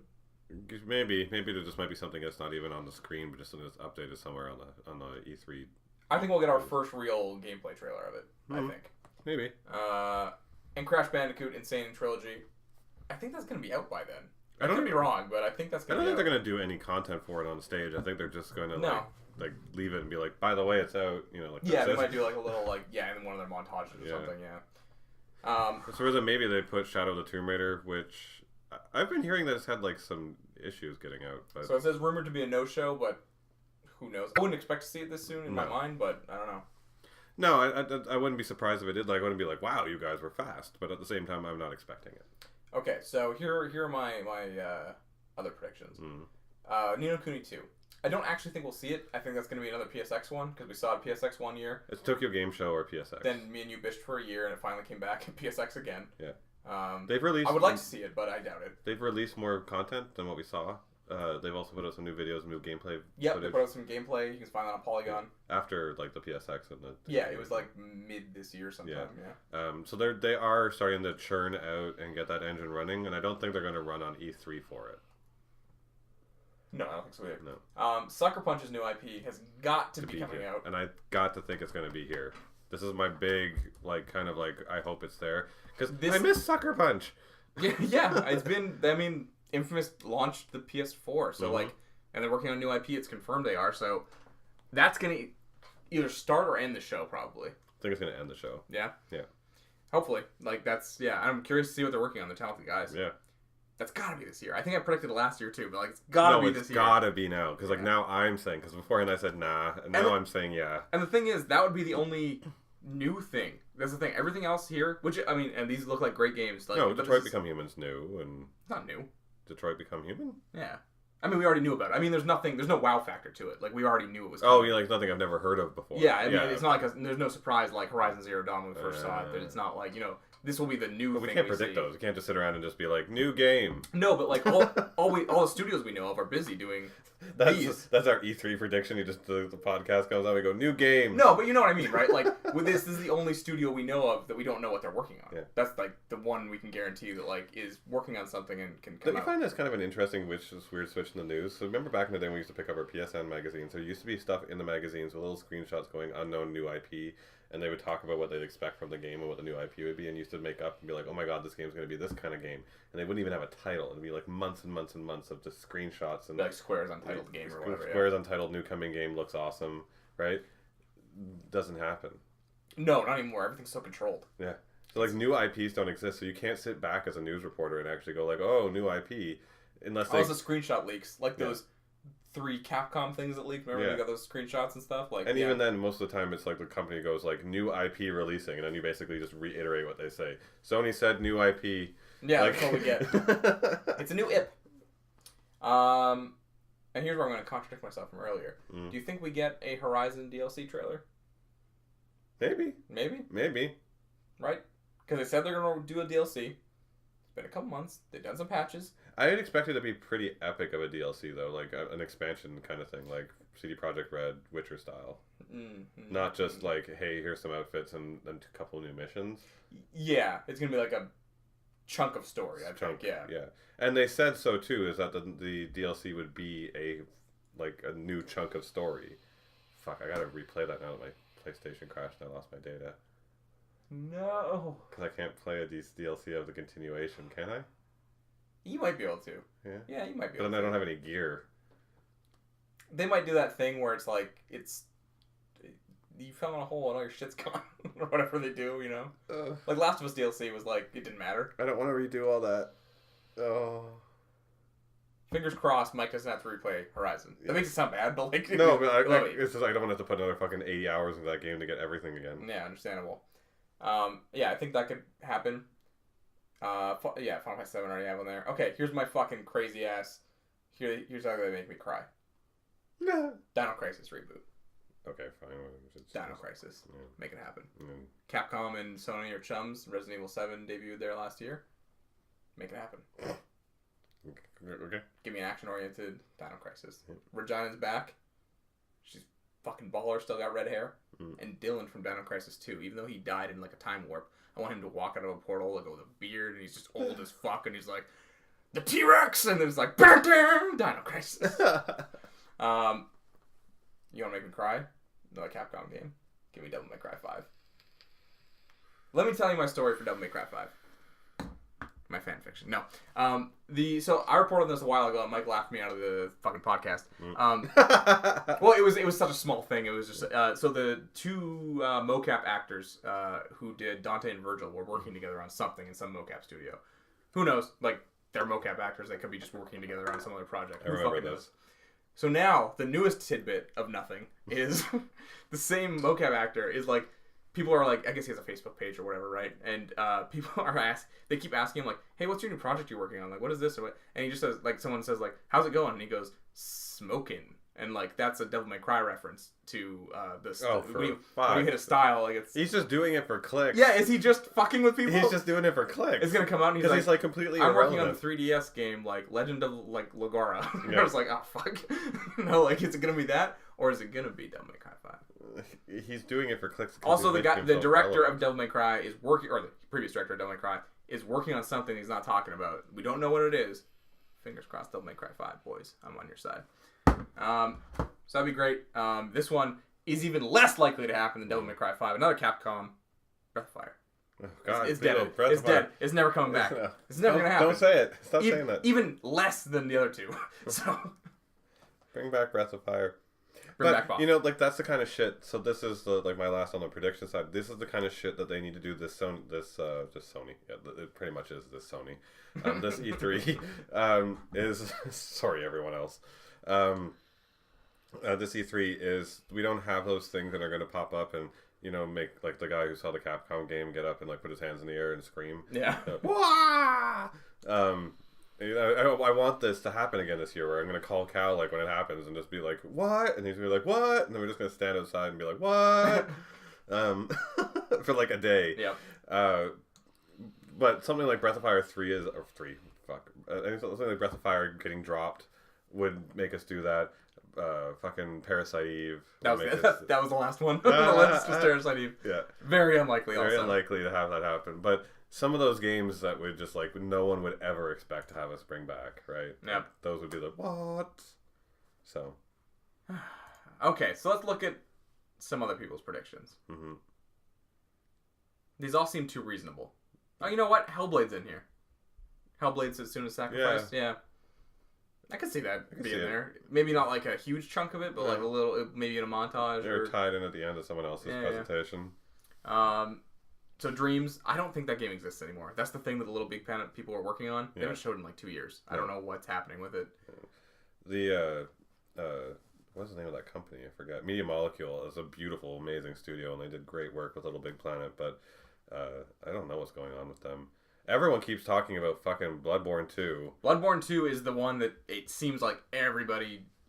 that's the hot thing. Everyone wants it. Everyone wants Bloodborne 2. Right now, for Cal and I, we're going to debunk this or keep it. What is it? What do you think? Yes? I don't know.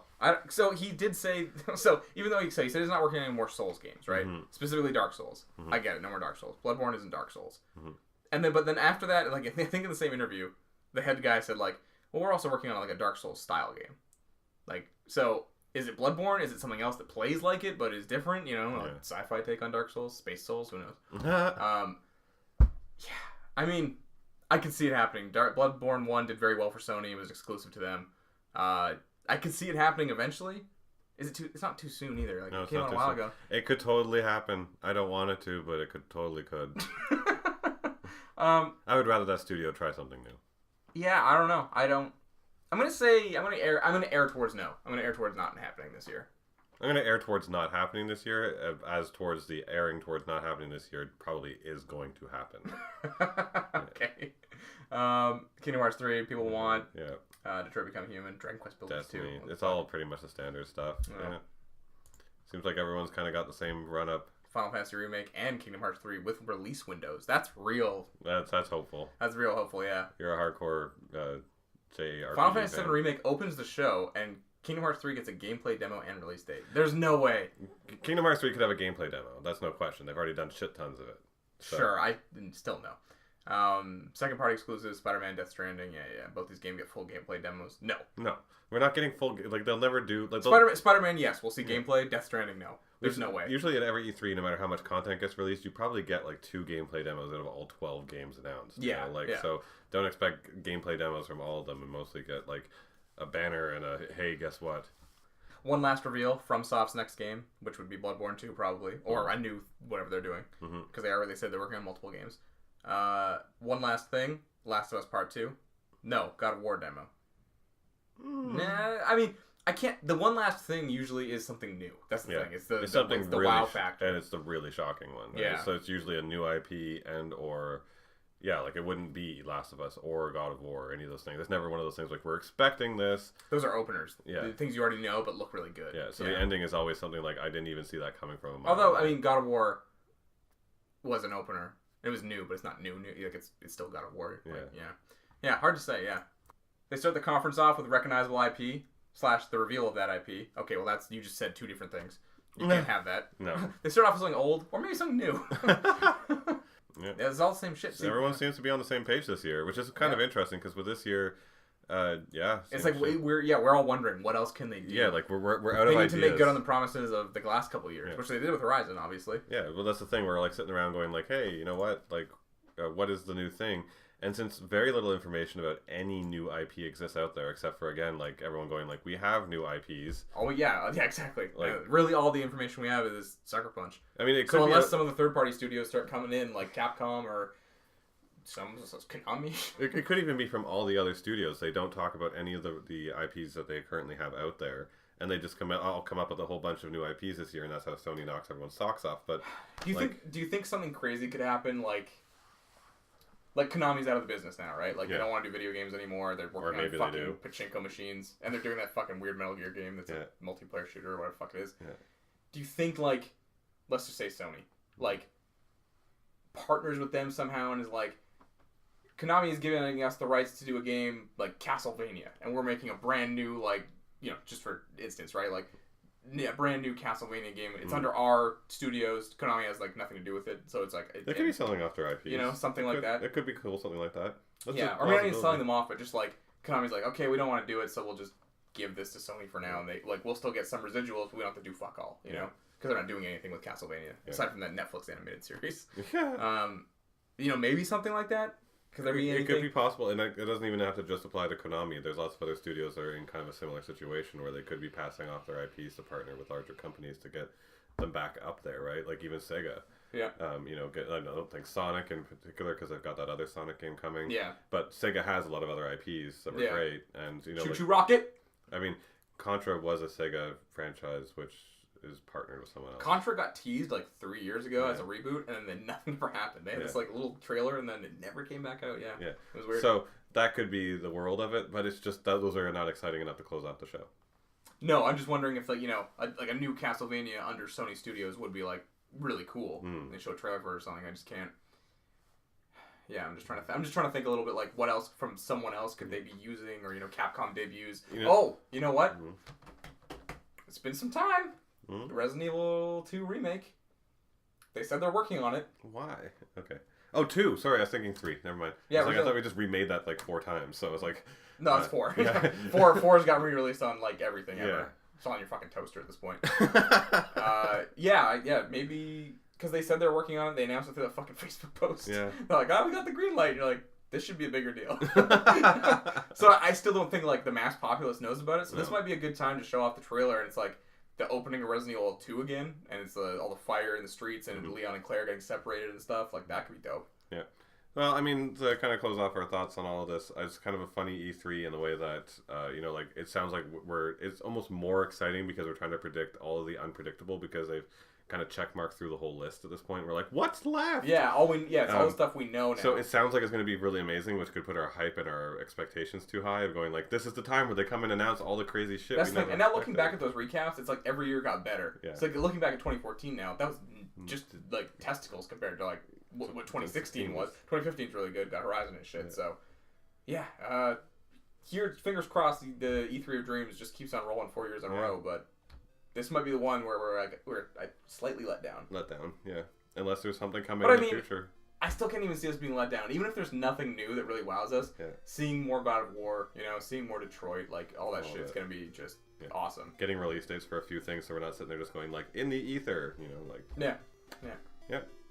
All right, that's the E3 rundown for now. We'll find out all this shit in a month. If you want to find me on Twitter, I'm at TheCalG. Mike is at Mike Kent Draws. You can find Pens and Pixels across all social medias. Pick your poison. Yeah, and you can be sure to like us on SoundCloud, drop us a rating on iTunes, subscribe to us on YouTube, or give us a thumbs up there. All that stuff really helps. You know, make sure to comment and ask questions, or send us an email at meetpensandpixels@gmail.com. We'd love to hear from you guys. We always like getting your feedback. I know your questions. If you have a segment you want us to cover, then let us know. Other than that, we're done. Let's board the hype train again.